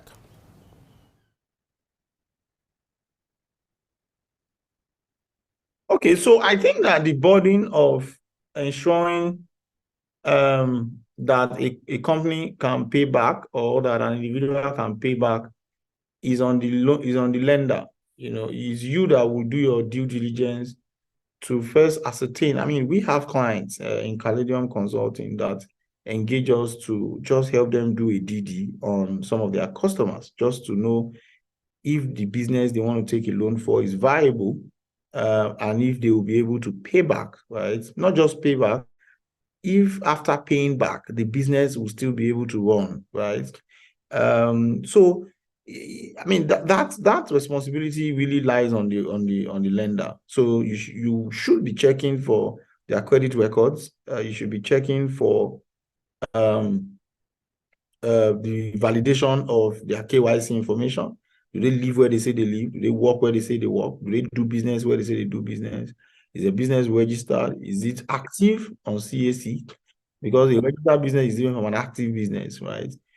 So all of those elements of due diligence, is the responsibility of the lender. It's not the loaner that is going to be doing all. It's not the person that is taking loans that is going to be doing all of that. Now, in terms of default, the truth is that, you see, there has to be incentives, or if I can call it disincentives, for default. As so far as we continue to create an incentive environment for default, we're still struggling with challenges of default. But I also like to tell my friends in the finance industry that our default rates are not as high as we always paint them to be, especially amongst the SME spaces. If you go and meet the biggest microfinance banks that play in the SME space, their turnovers and their returns and their recoveries is mind-blowing. SME owners always pay back. They pay back because they know their shops, they know their markets, they interact with them, they collect their monies on a daily basis or on a weekly basis. So you need to understand, if you want to solve defaults amongst SMEs especially, you have to first relax and understand their dynamics. An SME is not a salary earner. An SME is not a big company. So its dynamics is completely different. What type of business does it do? Is it a daily cash flow type of business? If it's daily type of business, it's better to structure your loans for daily collection. If it's a business that can pay you weekly, you structure it to collect it weekly. If it's one that can pay you monthly, you structure it to collect it monthly. But you don't do a blanket approach for credits across different segments, right? It may boomerang, because the businessman who thinks he will be able to pay you may still be able to pay you, but because of the nature of his business, he may have spent the money he wants to pay you today and he's stranded again for another 3 days. So you need to better understand his business, and also do not give loans beyond what people need, because a lot of times people also do not just need the money. They just want to take money because, hey, it's available. So they are coming to me to take a loan. Why would I take the loan, right? So if there is no clear-cut business case and justification and viability for loaning anybody money, there's really no point loaning anybody money just because you want. All right, I would like you to still address the first part of my question, and I'll rephrase it again, which is, how do we address this issue of bottleneck that has to do with, assessing loans for SMEs? If they need to get loans now, the requirement is scary, it's not easily available. The things you'll be asked to bring, and so it discourages a lot of SMEs from obtaining loans. So how do we address this bottleneck to make it easier for SMEs? Okay, so I think I did mention it, but maybe you missed it, right? So let me explain it. Number one of the biggest reasons why SMEs do not get loans, why they are bottlenecks, is that SMEs, about 75 to 80% of SMEs play in the informal space. Now, what it means is that They do not have, they are not registered. They do not have documents. They do not have bank accounts. They do not have access to data. They don't have that data or documentation that financiers or banks or MFB, microfinance banks require to give you a loan. So by design, they are already excluded from the formal funding system, right? So the second leg is that for some who even are in the formal lending system, they don't keep sufficient records. There is no historical database or record, financial information for the funder to use as a basis to give the loan. So again, number two leg, you have excluded yourself again, you have made yourself unqualified, right? Now, which was what I then said, that to solve this problem, we have to work with aggregators and accelerators of SMEs. So, and let me give you an example. We run a community called Caladium Lagos SME Community. On November 4, we'll be running our boot camp, the 6th edition of Lagos SME Boot Camp. And what we simply do in those places, at our boot camps and in our community on a daily basis, we help businesses structure their business. We teach them pro bono. This is how to keep your books. This is how to build your brand. This is how to increase the quality of your product. This is how to effectively utilize loans. This is how, so we teach them all of those things and we watch them journey. Now, a few microfinance banks or operators in the finance ecosystem would usually come to us to say, guys, I want to partner with you so that I can provide funding to any of your community that you have vetted that are credible enough. So the credibility, we will now be like the guarantee backing for, so it's like an accelerator where you have helped them go through a process. You are then presenting them for qualification for credit facility. That is on one leg. I now said that on another leg is that government on its own embark on a mass transition of those in the SME space into the formal space, the informal SME space into the formal SME space, and then still also engage a few SME professionals and consultants and enablers to now manage and support all these SMEs and prepare them for funding. So the biggest obstacle is just preparedness for funding. That's the thing. If you are also a bank, you are not going to give your money to somebody that doesn't have all the required fundamentals, because you also have to report to your regulators. So that's exactly what the issue is. And if you don't solve for that, you just wouldn't have enough SMEs that are qualified to take loans. Cooperatives for savings and loan purposes. A lot of them are emerging now. Some are even transitioning into microfinance institutions and offering interest on deposits as high as 7%. How they're able to sustain that, I really do not know. But should we be looking at strengthening those cooperative societies, because they seem to be closer to the SMEs, and they have some SMEs as part of them who are also depositing money, because the formal financial system seems somehow complex for maybe a lot of SMEs. Oh, awesome question that you just asked me. You see, we are a licensed, we have a licensed cooperative society, for example, that supports our SME community. And cooperative societies have been in existence since time immemorial. As a matter of fact, cooperative lending, we call it peer-to-peer lending, in the informal space is the biggest provider of credits and savings to those in the SME space. And very brilliant question, because that feeds into my last sentence, where I said that government and funders have to leverage the strength of those clusters. Cooperative societies are another critical cluster of or enablers that we need to be partnering with. We need to strengthen them, we need to solidify them, we need to support them, and we need to partner with them, so that, because they know their members more, their members trust them, they provide loans to their members. Now, their loans are so you need to understand how cooperatives work. Cooperatives are able to give you lower interest loans because it is your own money. You are the one putting the money together. So the cost of capital is low. So you are the one putting the money, saving the money. Oftentimes you have to save for at least 6 months before you start getting you are qualified for a loan. And because you know that it's your money that you are putting together and those of your other colleagues, the motivation to default is also very low. And there are other benefits. You know, the cooperative also puts money together to do things for their members, like house cooperatives that have housing schemes and a few other things.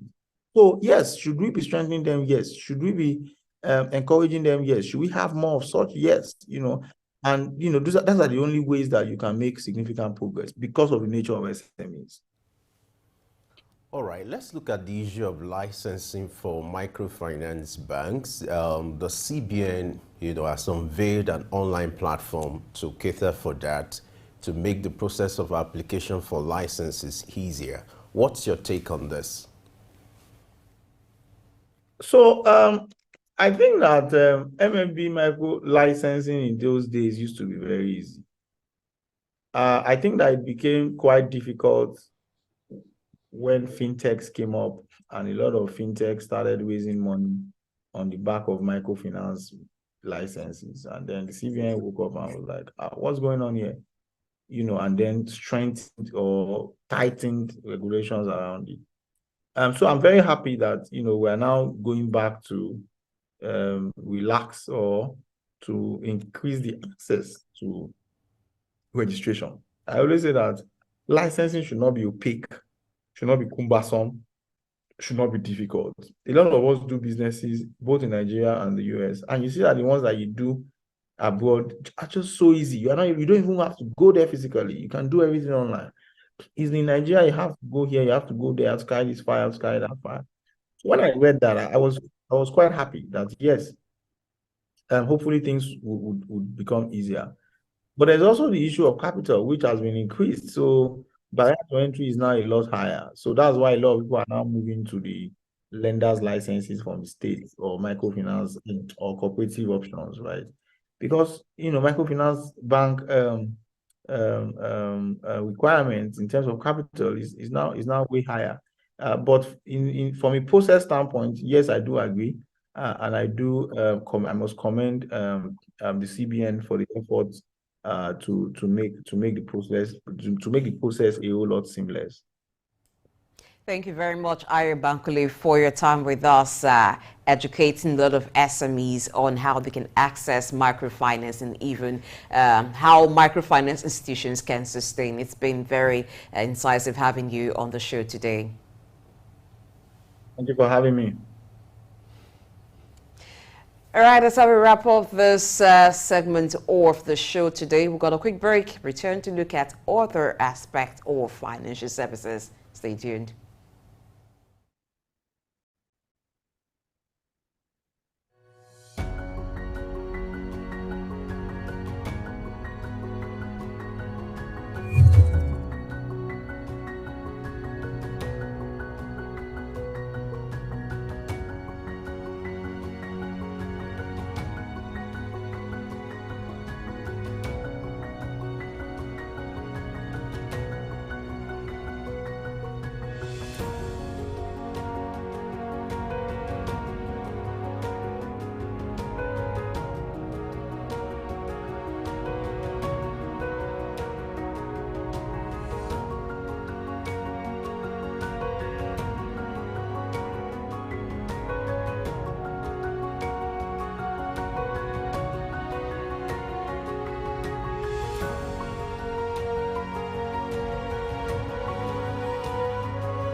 Wise men. Iconic sculptures and statues adorn major metropolitan cities of the world. In Lagos, Nigeria, the statue of three men designed to depict the state's cultural heritage and to usher in visitors and tourists into the ever-accommodating center of excellence is in no doubt an astounding work of art. Originally built under the administration of Colonel Raji Rasaki, designed by Bodu Shodende in 1991 and standing over 12 feet high, referred to as Agba Meta or Aro Meta. The three sculptured chiefs were placed along the Lagos-Ibadan toll gate to welcome people coming into Lagos State. The statue called the Three Wise Men by many has become a major signature for the state. Three white-capped chiefs clad in white wrappers, knotted across their shoulders and with clenched right fists are shown in the artwork. The images fascinate and create impressions in the minds of visitors coming into the state, captivating the attention of visitors who look with keen interest, pondering on the messages which the posture of the engraved images signifies. The Three Wise Men has been relocated thrice from its original position at Ojodu Berger end of Lagos-Ibadan Expressway to Magodo area before its final relocation to its present site at Olowopopo Drive. The sculpture has suffered severe damages over the years and renovated. Bodu Shodende, through this sculpture, depicted the highest honor that can be afforded to anyone in the Eko greeting tradition. The Three Wise Men, Arometa, Suk Enlightenment.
Three Wise Men. Iconic sculptures and statues adorn major metropolitan cities of the world. In Lagos, Nigeria, the statue of three men designed to depict the state's cultural heritage and to usher in visitors and tourists into the ever-accommodating center of excellence is no doubt an astounding work of art. Originally built under the administration of Colonel Raji Rasaki, designed by Bodu Shodende in 1991 and standing over 12 feet high, referred to as Agba Meta or Aro Meta, the three sculptured chiefs were placed along the Lagos. Lagos! Get ready for Celebration at Freedom Park, Lagos. Celebration is a week-long music and art festival celebrating the life and legacy of the Afrobeat legend Fela Anikulapo Kuti under the theme Underground System 3, a coda to the general theme Question Jam Answer, featuring live music, exhibitions, boxing, dance, fashion, and many more. Happening on the 9th to 15th October 2023 at Freedom Park on Broad Street, Lagos Island. For more information, sponsorship and support, call 0907 158 7412 or 0809 500 6567. Gate fee 1,000 naira only. Join us as we celebrate the music, spirit, and legacy of the legend. Tickets are available online at ariatickets.com. Underground System 3, supported by Origin Media Partners. Refineries are not working. Does it stop at giving a directive? What should be done to ensure that this is done? One of the factors being identified by our key persons is the issue of transportation. For you to have a sustainable city, you must have a deliberate attempt to have a master plan. This is Early Exchange, shaping policy, advancing development.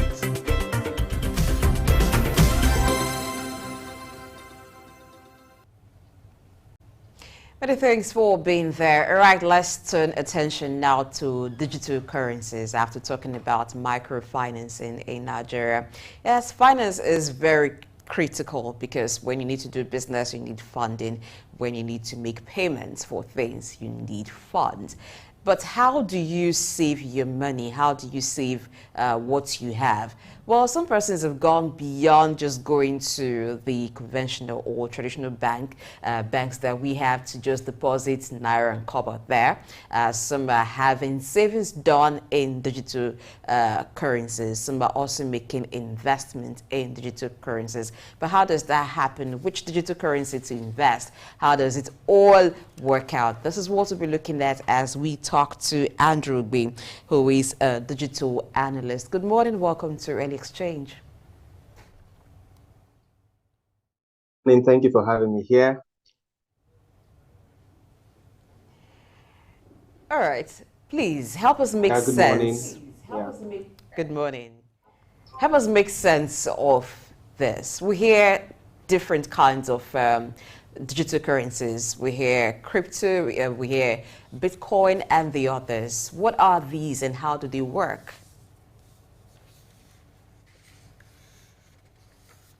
Okay, quickly, cryptocurrencies are digital currencies. Okay, cryptocurrency is not Bitcoin. They are simply digital currencies, right?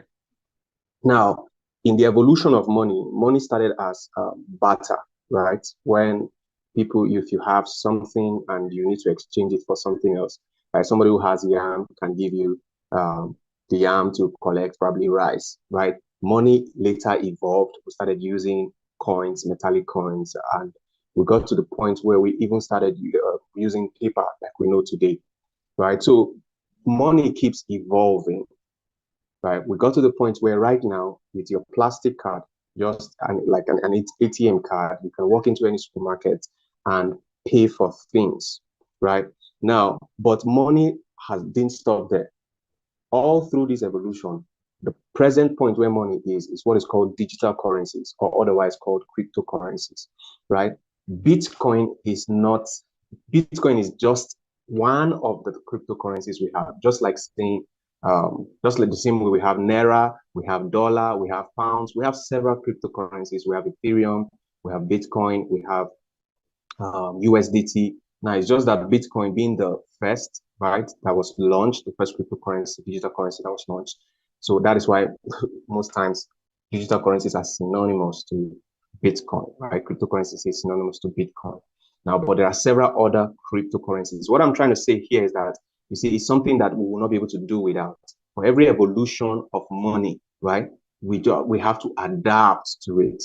Even though this is still in the earliest stages, right? But I think this is where the future is right now, and everyone needs to begin to align to it. I don't know if I answered your question. Yes, you did.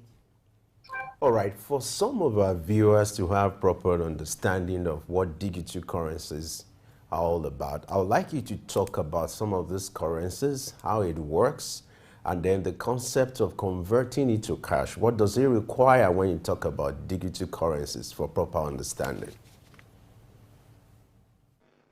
Okay. You see, one of the things that makes cryptocurrencies very essential and unique, why we all need to align, is because of what is called decentralization. In fact, that was what gave birth to cryptocurrency, where, okay, there's a central body is in control of money, and probably things can go wrong because there's a central body in control.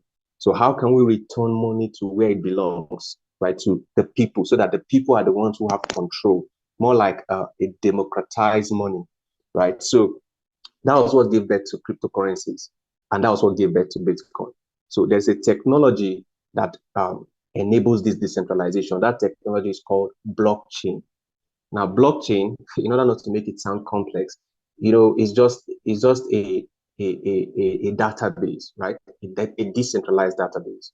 We have the regular database where everything is stored in a central server, but with the blockchain, you can store any records, right, in a decentralized way. Now, but it started with financial records. That is what's now called cryptocurrency. So there are several types of cryptocurrency after Bitcoin that has come up. right? Like I mentioned earlier, there is Ethereum, there is Tron, there is USDT. Now, there are two types of cryptocurrency, basically, as I try to answer how you swap them to your local currency. We have volatile and stable cryptocurrency. Now, volatile, like the name implies, it means they fluctuate in value, like the Bitcoin and the rest. And for most people who enter cryptocurrency, that's the first thing they know about, volatile crypto. So they only think it's about trading, right? Then there are stable cryptocurrencies that are pegged to the dollar. So they will always be stable. They always have the same price, okay? $1. Now, anytime you want to change a cryptocurrency to any local currency, it's just like being in Nigeria and you have fiat dollar. What do? If you want to change it? You either walk into the bank or you go to a bureau de change, right, to change it. That's how easy it is. That's if they are not accepting, if your vendor is not accepting fiat dollar, that's just what you do. Now, same thing with cryptocurrency. If you are purchasing something and where you're purchasing it, they don't have option for accepting that particular cryptocurrency, whether USDT or Bitcoin, you can go to it. It's mostly online, right? Online exchange platforms. And the biggest online exchange platform in the world right now is called Binance. Okay, it's where buying and selling of these cryptocurrencies occur. It's where you can swap your Bitcoin to Naira or your Ethereum to Naira, and you receive it in your bank account. And the beautiful thing is that it is done peer to peer, right? And it's very secure. So you can exchange your money. Somebody has asked me one time, he said, will I get the money immediately? Yes, as swift as within minutes, right? You will get it converted to Naira. No matter the quantity, it's always available for exchange. So at any point in time, you can exchange your digital currency to fiat currency. Now, that is only needed if whatever you're doing, they are not accepting that digital currency. But adoption is growing every day. So we see banks, we see hotels. These days, we see supermarkets. Same way, we have the option of paying with card. Some have the option of paying with Bitcoin or Ethereum or USDT. So adoption will keep growing. But before then, you always need to swap it to your local currency. And it happens very fast with several exchange platforms. I just mentioned one, which is Binance. There are several. I don't know if I answered your questions. Very well. Okay, let's look at digital currency or the use of cryptocurrencies as an investment option. How secure is it? You mentioned there are two types of cryptocurrencies. There are the ones that are volatile and the ones that are stable. How can a person know which is volatile, which is stable? They seem too technical. Okay, for a beginner, this is what I advise, right? You know, but for many people who are in Nigeria, I don't know, they want to find a way to save in dollars or to earn in dollars. But you see, sometimes the procedures of getting a domiciliary account from the bank, right, can be rigorous. So, in fact, it's more difficult in that way. Now, but you don't have to do that if you want to save in dollars, which is one thing you can do, right? One opportunity in cryptocurrencies offers you the opportunity to save in dollars, right? All you need to do is to, with your mobile phone, you don't have to leave the comfort of your home, right? Download a wallet, right? Go to one of these exchange platforms with your Naira, buy USDT. USDT is a stable coin.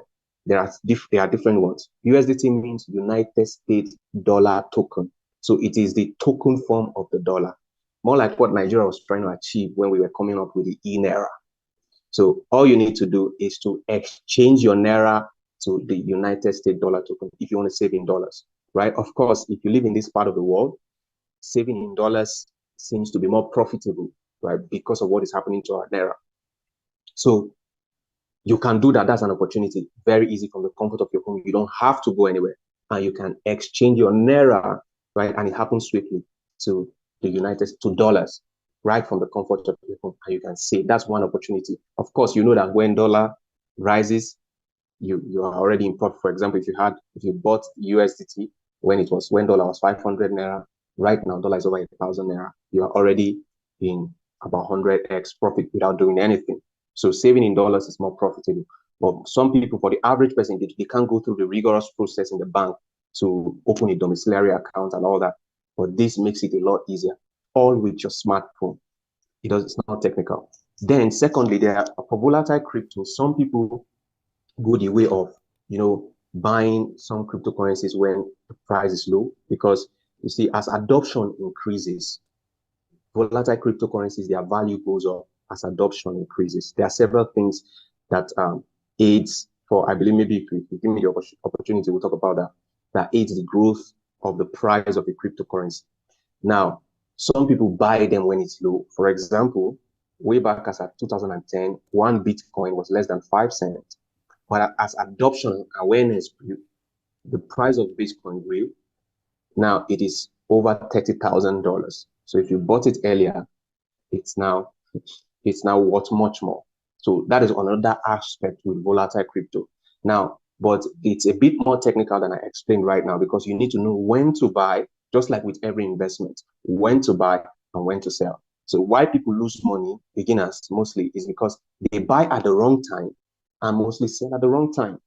So there is this timing thing with every form of investment, and it's also in cryptocurrency. All right, for a newcomer or someone who wants to invest now, I would like you to take us through the journey, what it will take, what it will require, and the processes, necessary for you to be able to invest in these digital currencies, for a newcomer who do not have a proper understanding of what this is all about, yet the person wants to invest in this. Take us through the processes involved. Okay, for a newbie, the first thing is, for every investment, you must have an investment strategy, right? You must have an investment. This is what I do for a living, like coaching people on how to do things like this. You must first establish your investment strategy. Now, to tell, okay, this is how much I'm willing to come into this investment with, and this is when I want out. These are my expectations. That's the first thing to establish. Then the second thing is simple. You need to go to your app store, which are the more technical things. Go to your app store and download a crypto wallet. Okay, there are a few I can recommend here, which are one of it could be you could download MetaMask, Trust Wallet. They are a lot more like your bank app, right? MetaMask, Trust Wallet. These are several wallets you can use. Okay, they hold your cryptocurrency, or you can even use exchange platforms. So, but I do not really recommend people to keep their money in exchange platforms. It's just like going to the market to buy goods and leave it in the market, right? Exchange platforms are markets. So I do not, because we've seen some exchange platform vanish recently. Some even big ones. I'm not saying they will the ones we have are going to vanish now, but just to protect your money, take it to a decentralized wallet, like I mentioned, Trust Wallet, MetaMask, Token Pocket, right? That's what to do, and hold it. If your strategy is to buy low and sell high, now there is something we call, for a beginner, there's something we call the bull run. The bull run. If you, for any investments, available in stocks, it's available in any form of investment. Bull run and bear market. We have the bear market and we have the bullish market. Now, the bearish market is when prices are down. Hello?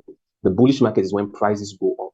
Now, with the cryptocurrency, cryptocurrency has this thing. It has the bearish and the bullish market.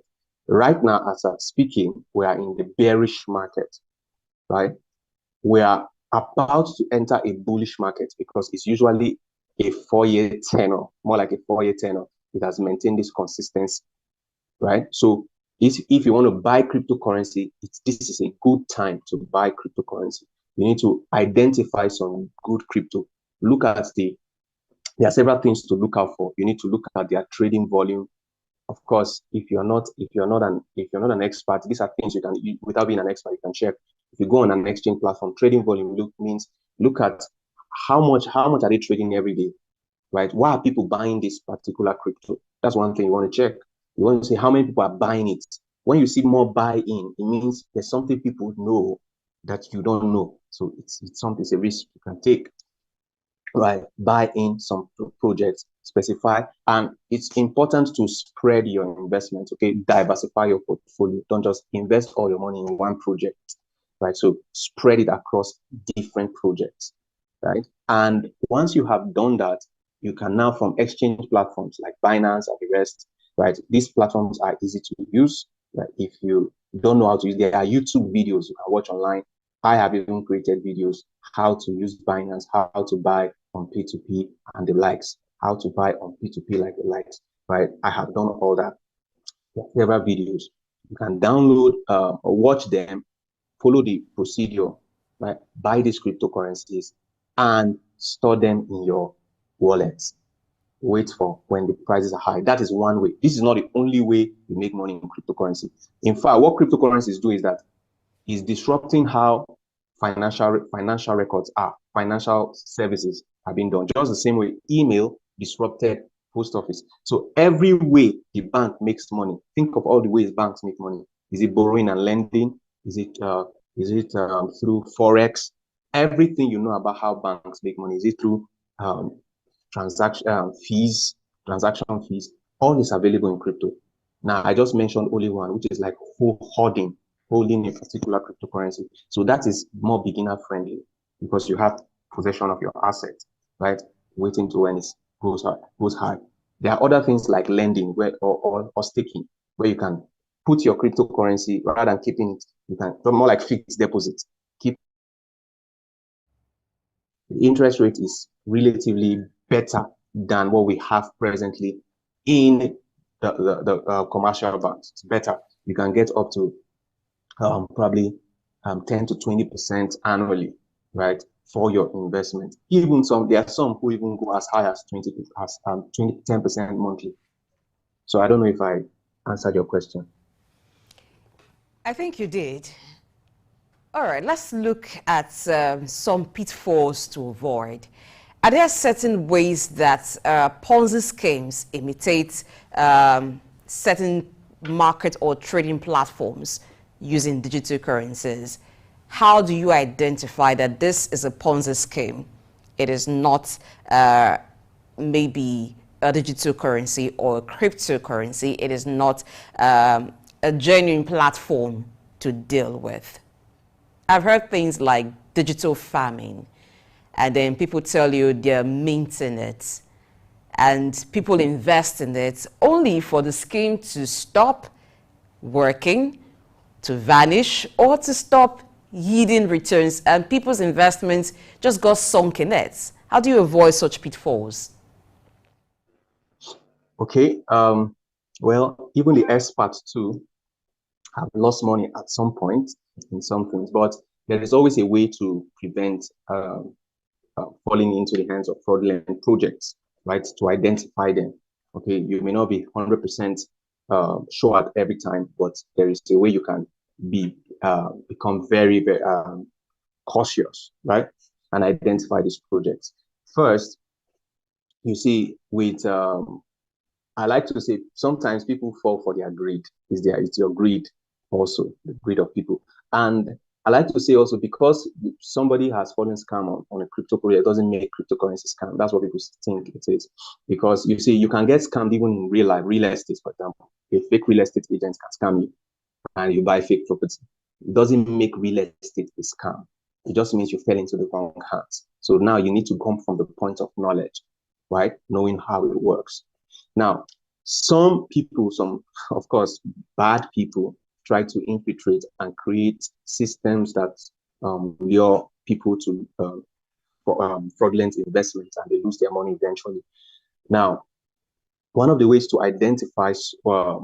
I recommend to identify such is, you see, when there is no justifiable means of making the money, there is no economically justifiable means. You look at it, right? And there's no economically justifiable. They are promising high returns, and there's no economically justifiable reasons for that. You know, cryptocurrencies don't just go up in value. People don't just make money. It's economically justifiable. There are reasons to why it is this way. So if someone explains something, you need to find out, okay, does this really work in real life? Because some people think cryptocurrencies don't have real life use case, what they are used for in real life. They don't solve actually, cryptocurrencies solve real life problems. So you need to find out, what real life problem is this project solving? they say this cryptocurrency is going to 10x your profit, your investment, and the rest, and you just buy it. No, that's not how to buy. You need to study what real life project. Why would people keep using this project? It means you need to look at their roadmap. What are they building? What are they building? This particular project, what is their vision? What are they building? And I'll give you examples of human problems that cryptocurrencies solve. For example, you see Ethereum, the Ethereum cryptocurrency. Ethereum is more like, let me give an example, like the internet, right? We have several things. We have e-commerce, we have people can build their website. That's how the Ethereum blockchain is. So the Ethereum blockchain can host several projects, build your own records, company records on the Ethereum blockchain. So you see, it means there will always be need for it. There will always be need. It means you now need to study, okay, the developer of Ethereum, what is his vision in the next 10 years? Where is it taking the taking the project to this point? It means people will keep holding it. This can be a good investment. You see, that's one way to know. You need to study the project. You need to find out this money they are making, is it economically justified? If they say they are trading to pay you profit, give you ROI, for example, you need to find out, okay, do they ever lose? What happens when they lose? When they lose, and this question. So they just jump into any project and they say they lose their money. So you don't just jump, you need to study the roadmap. That is one sure way to secure, to protect yourself from falling scams to fraudulent projects. And also you need to look at who the persons behind the project are. Right? You know, they say trust is a function of past record. So if you look at the developers, what have they done in the past? Right? What is their track record? What have they built? Where are they coming from? Who are they in this space of fintech? What have they built? So if you check this thing, people don't just appear and build things and you just jump into it, you most likely will lose your money. Do your due diligence. Don't be in a hurry. And all the other natural things with every form of investment, whether real estate, you need to now use them, like your gut feeling. You need to probably manage your risk. Don't throw all your eggs in one basket because they promise you huge returns. You sell every other thing and you jump into it. Even if it's a good investment, that is a wrong investment strategy. You need to plan your entry and also your exit strategy. And if need be, seek the help of a professional so that you don't fall scam to fraudulent projects. All right. As we wrap up now, what do you make of this development where CBN is placing restrictions on cryptos, and in spite of that, Nigerians are investing in it? Why do you think the CBN is taking this position and Nigerians are also taking advantage of this investment? Okay. First, the restrictions. No, it's not just from CBN. Several governments of the world, Chinese government, the American government, have tried to, in quotes, ban cryptocurrency. Now, but remember what I said, there's a technology that cryptocurrencies are built on that is called the blockchain, decentralized. So no governments have been able to do that. And no government can actually do that because it's a decent, you can't use a centralized system to control or ban a decentralized system. So it is here to stay. We now need to find ways to coexist with it, find ways to benefit from it. So when the CBN said, and the Nigerian government said they were banning crypto, actually what they did was to stop commercial banks from trading crypto, not banning crypto. No government, even the Chinese government, have been successful in banning crypto, and I don't think they will. Right now, they are all aligning, finding ways. Like I mentioned, you see the US have their own token, though Nigeria tried to do something like that. But of course, you see, it didn't work. So no government can actually ban. What they actually stopped was banks. You see, formerly, if you want to buy crypto, right, you need to use your card and you deduct the money from your account and you get the crypto, Bitcoin or whatever. So that was what they stopped. And actually, cryptocurrencies were not designed to operate that way. Remember, I said it's democratized money for the people, by the people, where people have control, not just a few people. So cryptocurrencies originally are meant to be traded with amongst people, not by a central body. So peer-to-peer came in, where peer-to-peer is a buyer and a seller without a middleman. So the banks were the middleman, but right now the government's pulled them out. So no need. So peer to peer, they started. So the best way for the bank is to try to find a way to be in the middle so that they can end some of the charges that is there. So, but right now everybody's trying to align. Now, why would Nigerians adopt it? Of course, if you are in Nigeria, you know, our options actually financially are limited. So Nigerians tend to take up on any opportunity to advance their lives. And cryptocurrency is one viable means that a lot of people, for example, I have thousands of students who their lives have been changed because of cryptocurrencies. Right. So cryptocurrencies offer that opportunity. That's why Nigerians, and because you see, Nigerians, actually young Nigerians are more enlightened. Some of them are more enlightened than even our, you know, they don't understand this thing. So we keep jumping in. This is a global technology. It's not something that is local. It's not something that is based on Nigeria. So you can be in Nigeria and make money from anywhere in the world. So Nigerians who understand this, keep getting into it, keep getting involved.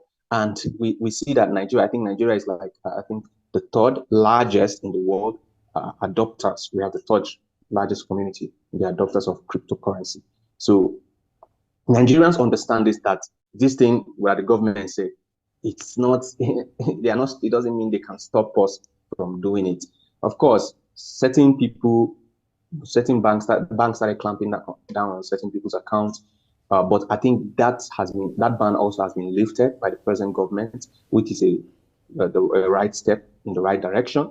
So I don't think it's present anymore in Nigeria. So people are free to do transactions even with their bank, right, with cryptocurrencies. So that is why Nigerians keep going into it, because it's an opportunity to advance their life. There are literally no jobs. So people need to look for other means, right? Internet means, legal means, and cryptocurrency is legal. It's legal in almost all countries of the world.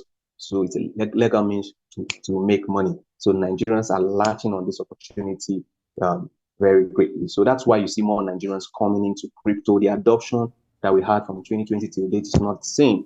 Like more Nigerians are coming in, more Nigerians are becoming aware of the opportunities that are available in cryptocurrency. It's a decentralized technology that is here to stay.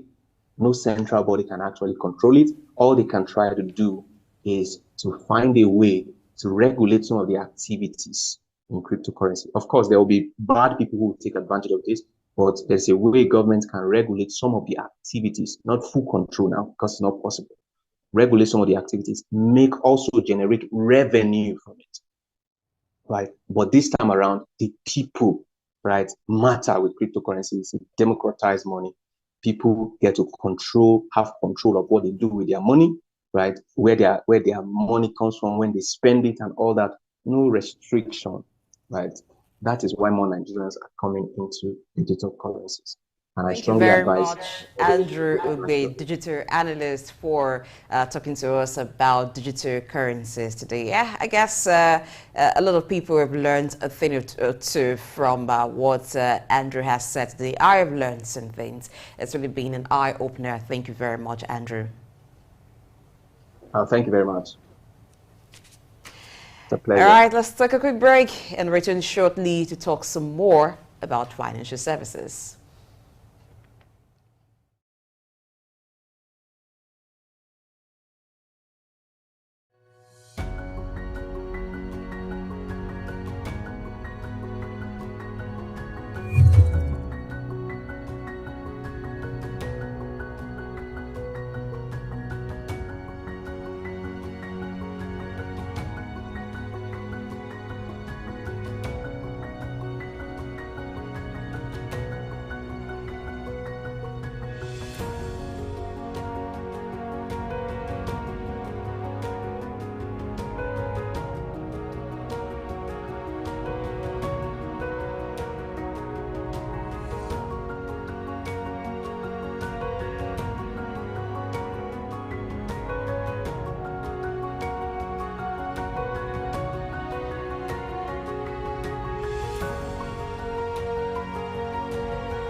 market. Eko Idumota, once a residential neighborhood, is home to Idumota Market located on Lagos Island. It is one of the oldest and arguably one of the largest markets in West Africa.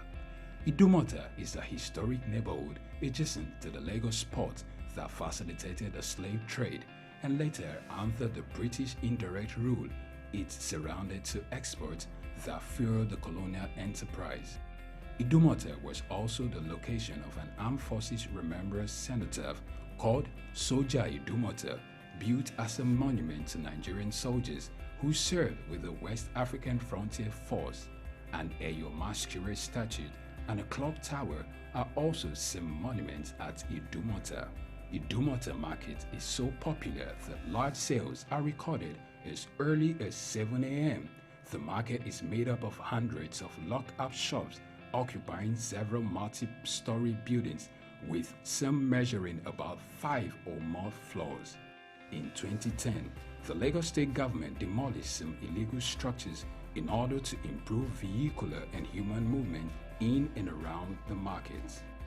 During weekdays, the neighborhood of Idumota is densely populated by shoppers, traders, and bus passengers. From the Carter Bridge ascending into Lagos Island, passengers can see the neighborhood before disembarking at their final destination. Idumota Market accommodates the substantial inflow of imported goods.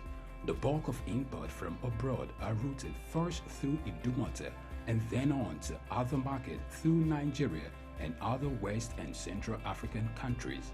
The energy of private Idumota traders and wholesalers facilitate this activity, where millions of US dollars worth of wholesale is exchanged daily.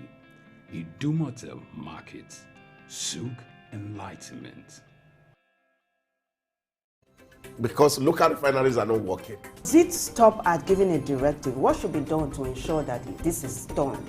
One of the factors being identified by our key persons is the issue of transportation. For you to have a sustainable city, you must have a deliberate attempt to have a master plan. This is Early Exchange, shaping policy, advancing development.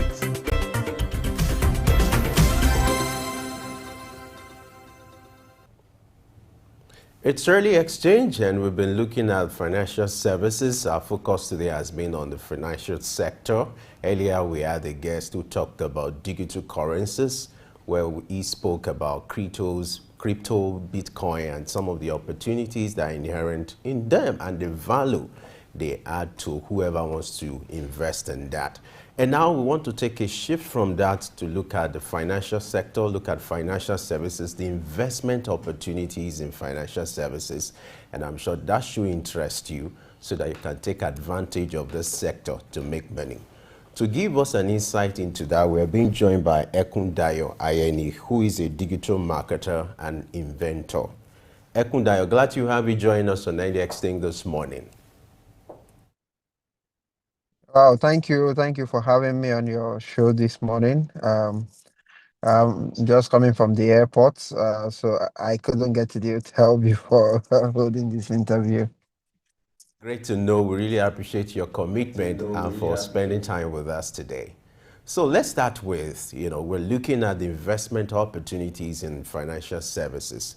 Now, give us insight into that sector, the opportunities that are available for an average listener or viewers to take advantage of. Talk to us about these investment opportunities as far as that sector is concerned. Okay, so fantastic. I would say that in the current Nigeria space today, I know a lot of people are worried about the investment, the kind of places they can put their money, places where their funds are stuck in the market. Some people are worried about the rate at which the dollar to naira exchange rate is running. But these are some things that would happen for a while before we gain some level of stability. But I'll tell you some opportunities we should start looking at in terms of investments for both individuals and corporate organizations. So the first thing I'll talk about is looking at the stock market. There are a couple of good stocks that are on the market now, and a few that are down the line that are going to look they're going to look up, especially in the consumer markets. When you look at where consuming markets kind of, and then there are people who are pulling out of the market, so that gives opportunity for other people. So for a GSK who has pulled out now in those medical sector, that means that for other competitors, their stock are going to have some good opportunity to play well. And then when we now talk about the real kind of investments, things like real estate. So things are not going to go cheaper. As an investor in that space, I was talking to some of my tenants recently. That was on Sunday. I had a meeting with some of, and I said to them, since my house is the cheapest in this space now, but if you look at when we made the investment to go into the real estate sectors and all of that, it was it wasn't looking so well. But there is something that is a fundamental demand for everybody, which is need for shelter, need for food, need for water. So those three things can guide you in terms of the kind of investment you want to consider. So the need for shelter, for food, and for water are primarily going to drive the kind of investment you want to consider in the real estate space, in the capital market. You want to consider that in terms of healthcare. That's one sector that didn't go down all through that period. And then watch out for at desperate moments like this when people see their money losing value, you want to be very careful in terms of the kind of bring 1 naira and get a 10 naira kind of investments that would start showing up 30%, 50%. Although I know SEC is doing a lot around that to clamp down on those people. And we also see what the financial regulators are also doing in terms of making sure we don't get those kind of people jump on us. But we want to be very careful this period not to invest in a hurry because people will show up with all kind of things you can invest in. I think in the past weeks, I've seen people who showed up with things like that looks like multi-level and all those network marketing kind of things, telling people to bring in their capital and then they will get quick returns because in the history of deception, the history of money markets, it's when there is high time, when there is tight economy that those things usually bloom. So you want to be very, very careful and watch with your two eyes when you're investing in most of those things. So I will tell you, capital markets don't, it's doing well now and it's looking up. And then the other one that we need to also put our mind now is the place of real estate because the rate at which we are growing as a people and as a culture and as a country, your investment can never go down. You would want to take advantage of that. All right. Are there other sectors that one can look at, maybe that doesn't require so much? Because for real estate, you need a lot to actually invest in that. Are there opportunities within financial services, apart from capital market, that one can actually invest in? I know that some banks have different saving options, even investment options, but some persons are concerned about the rate of return, rather the percentage that accrues to them at the end of the day. What are some of the safe and very lucrative options within financial services? Okay, so I understand where they are coming from because I tried to do the deposit thing for a while, and they were giving us, I think, went to 1% or so, where you do the, and it wasn't a good return for me. There are places I would say will be safe, but I'm on air and it's a bit difficult for me to tell you to invest in certain things. But I primarily just tell all the people around me because we do a lot of transactions in terms of dollarized system. I do digital marketing. I run a big agency. So 90% of our transactions are in dollars. So we know that if you keep your money as USD, you would never lose out. So usually I tell people, try as much as possible to just keep it if you can. But, you know, the system, this may not be so well for the system because people are now holding money in another form of currency as against the dollars. Now, the second thing you may also want to look at is buying some bonds, some government bonds, and some opportunities that will be in the market. That will give you some opportunities to make a good income there. You may also want to look at the treasure, when you look at those treasury bonds and the other form of plays you can do. So that doesn't require so much capital investment. And then I tell you a quick story about an investment I started, and I went into um, the fintech space. So a couple of years ago, just the friends, like 4, 5 of us, came together because at the rate at which people were lending money from us and not paying back was quite interesting. So I just said to them that, okay, if that's the case, can we set up something small like a cooperative? And from there, with 250,000 each, we came together, we started doing some lending, and that same space had grown today and had become a microfinance bank without raising any capital from third party. All we were doing was that we're recycling the same investment, and then there are a lot of opportunity within that sector. So there are people who will tell you, especially for the microfinance and for some of the fintech spaces, where you can invest with them as low as 500,000, 100,000, and they are able to use your money for some transaction and get some opportunities back for you. And then there is a lot of opportunity also in terms of earning foreign exchange. If you have a product or a service, you're able to trade over the internet.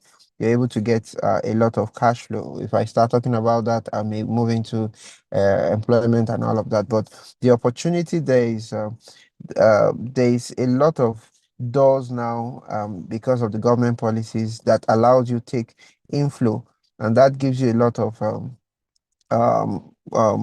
cash. If you go on all these apps that allow you to do investments in Google, Tesla, note that in the next 5, 6, 7 years, in countries like the United States, Houston has said that by 2035, New York by 2030, all the cars on their roads will no longer be fossil. So that means that if you have any of these car stocks like Tesla and all of that that are big on the EV space, that electric vehicle space, if you invest now, you're going to get a good yield from it. During the pandemic, you would see that people who invested in those sectors really got a lot of return. So there are things that you can do on your day-to-day trading on some of these apps that allow you buy stocks, and you can get them done like immediately, and in a space of 4 weeks, 5 weeks, if you know how to project well, you get a lot of returns from it. So, but I don't specify too much because I don't know everybody that is listening. Everybody have different kind of judgment, but you can also consider investing in some sort of fintech app, some sort of fintech transaction, some sort of lending. I know the internal lending that some of these apps allow you to do, where you invest with them, you see your money, you see when they some do like a cooperative system, some do like a pool together and then they lend, and then they do peer-to-peer lending. So you can also consider that. So I see that in the market a lot when you go to especially to the regular traditional marketplace where they do a lot of peer-to-peer trading. And the concept behind the microfinance was built on the peer-to-peer trading. So if you're able to pull your friends together, you're able to do a lot of peer-to-peer trading, and you get returns maybe over 30 days or 60 days, that can also help a lot in terms of investment. So that's like the macro lending side of things. All right. For those who want to, or for someone who wants to invest in this sector, in financial services, talk to us. What are the basic skills or requirements or the knowledge expected for this person to be able to play viably in this sector? Okay, for somebody who wants to invest in this sector, there are about 2, 3 things I would say immediately. First, get a professional to advise you. When I mean a professional, you need somebody who's done it severally, who's in space, who understands the rules and the regulations. So, for example, when my friends and I came together and wanted to start lending to other people, we noticed that we're going to go against the government laws if we decide to just do the traditional thing, and then we could end up in jail. So, what we decided to do was to register first as a cooperative. So that now builds membership and all of that, because there's a lot of regulation around people's money and all of that. So first, get an expert advice to advise you through some of the kind of market, how to buy, when to buy, how to put your money, how to retrieve your money, because many of them can show you the in routes, but they can't show you how your money is going to come out. Now, the second thing you want to consider is you need to be able to read a lot and watch a lot of videos that would help you understand that sector in terms of real-time news. So look at what has happened with the war between the in Israel and the Hamas and all of that. There have been a lot. This morning I was just reading about the oil prices and all of that, and the projections from Texas and all of that. So you want to keep your mind updated in terms of how engagement goes, in terms of how investment moves, in terms of how, okay, is my money moving from point A to point B? You want to read real time. So for the current world that is happening now, if you're investing in the global market, you will be looking at your money from another angle. But if there was no war, there are other considerations. So pre February this year, before the Russian Ukraine war, there were things that were working. So, but now it's totally changed. Another thing, knowledge you want to have is that note that you have control of your money. Your money shouldn't just disappear all of a sudden. Don't just give your money to somebody because the person says, I'm an expert. Or so you must also understand what the person is doing. It's like going to the hospital and the doctor writes some drug for you. You should be able to ask the doctor, what is the side effect? What are the things these drugs are going to do? So nobody should take your funds from you and say, we're going to invest for you and we'll pay you 10% after 10 days. You see, that's why people get into this trap of maybe they invest in Forex and all of that, and their monies get missing. So you want to be extremely careful. And when I mean extremely careful, you want to be very, very careful in terms of managing all of those attributes that come with the fund. So the last layer I would also talk about is also have a lot of legal documents if you're going to get a third party to invest for you. Make sure they have their terms together. Everybody have their papers together. You also know that, okay, if this happens, this is the consequences. Else you'll have people who invest in frivolities or things that are not meant to be there. So I would just say these are guiding laws for this. And then split your money into three spaces. There is the high yield, which is the high risks. High yield is coming with high risks. Then there are the ones who are moderate, and they also come with moderate risks. And then there are the ones who give you very low yield, but their risks are very, very low. They won't give you the yield maybe immediately. For example, I talked about real estate earlier. They are guaranteed, but the risk is low, but the yields may come slowly and may come over a period. But there are things you can invest in that will give you within 40 days, 50 days, 60 days, 180 days, you get return.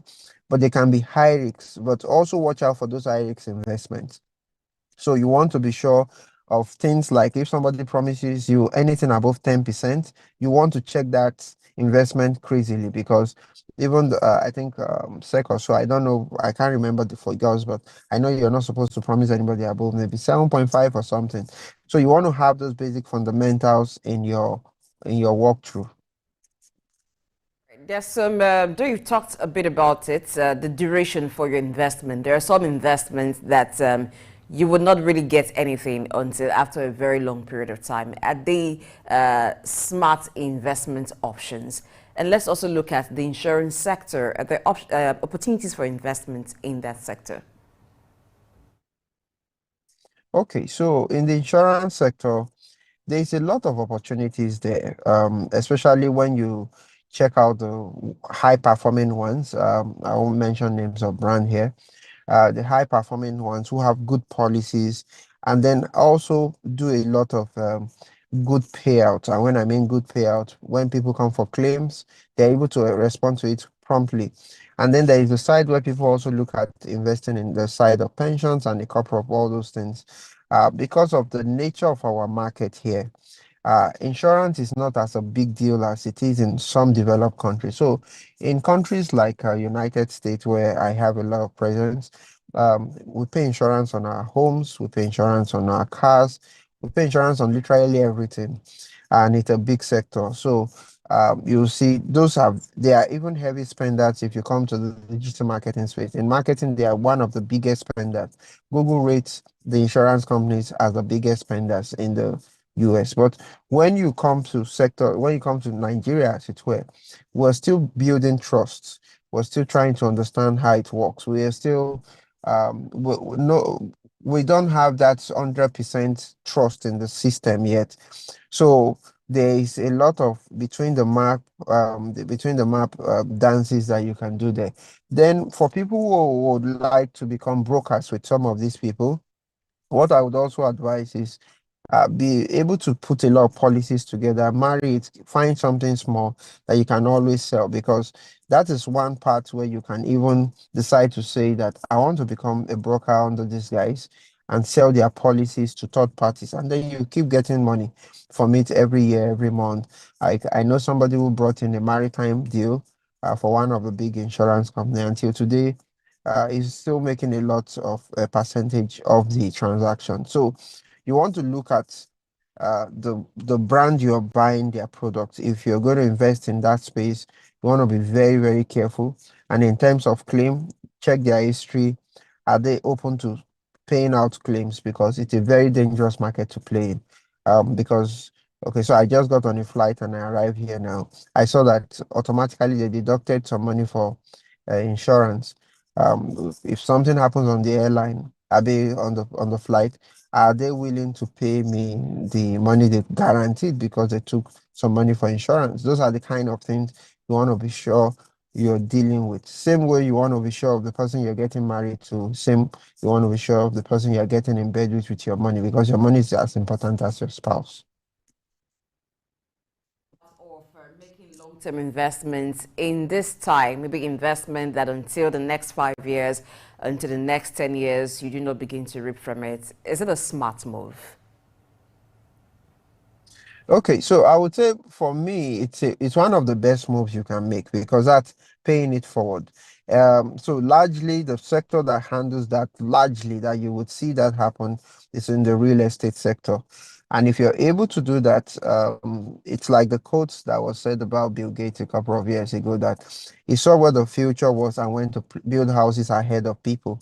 So if you can wait, if you have that staying power, I would rather you invest in things like real estate, invest in long-term stocks, because their yields are usually guaranteed and they are recurring. Like in the agri sector, those kind of things are very, very important. They give you the leverage. So if you invest in farms, cocoa, coffee, palm fronds, and all of that. I have a friend who just opened a mill, and he's been on it for 5 years. And now that he has started working on the mill, I can tell you he's recouped almost 50% of the investment just this year alone, of over 500 million. So you can see that those sectors, if you're able to wait, it gives you longer time returns. If you're investing in agri, in real estate, in some automobile and all of that, you want to be sure that over the period, over the next 5 years, over the next 6 years, over the next 10 years, these are going to be recurring revenue. I have someone I work with. We helped him design his investments about 13 years ago. He was going to exit the public service and in 10 years. And we started building and we started buying a particular shares and some sort of stuff for him ahead. Now he's retired. Every month he receives some sort of check in the mail, and it's fantastic for him because he's happy. He's getting just beyond his pension, he's getting some sort of income. So I usually advise that look at what your next 5, 10 years goals are. Is it in education? You want to invest, because education does not yield instantly too. So you want to look at the things you're investing in and see, are they going to be reoccurring? Are they guaranteed? Is the world still going to need these things in the next 5 years? Because anything that is just for the moment, if you invest in it, you're going to lose out in 5 years. So healthcare also have the long-term investment goals in it. So if you're investing in the healthcare sector, it's also not going to bring back immediate returns. But over the years, when people know the brand and they're able to say, "Oh, this is so well," they would, or you will also get a juicy return from it. So just think about some of those sectors that have the long-term return, and that's what I want people to take note of, think about it, and the relevance in the next 5 or 10 years, and see the factors it comes with. All right, Ekum Dayo Ayen, we want to thank you very much for spending time with us on Early Exchange this morning. You've actually done justice to that topic, and for taking time to sharing your wealth of knowledge with us. We really appreciate it. Thank you for joining us on Early Exchange, Ekum Dayo. No, thank you very much. Thank you very much. Thank you. I appreciate this. All right. Blessing, been looking at financial services. Yes. Are you investing in crypto soon?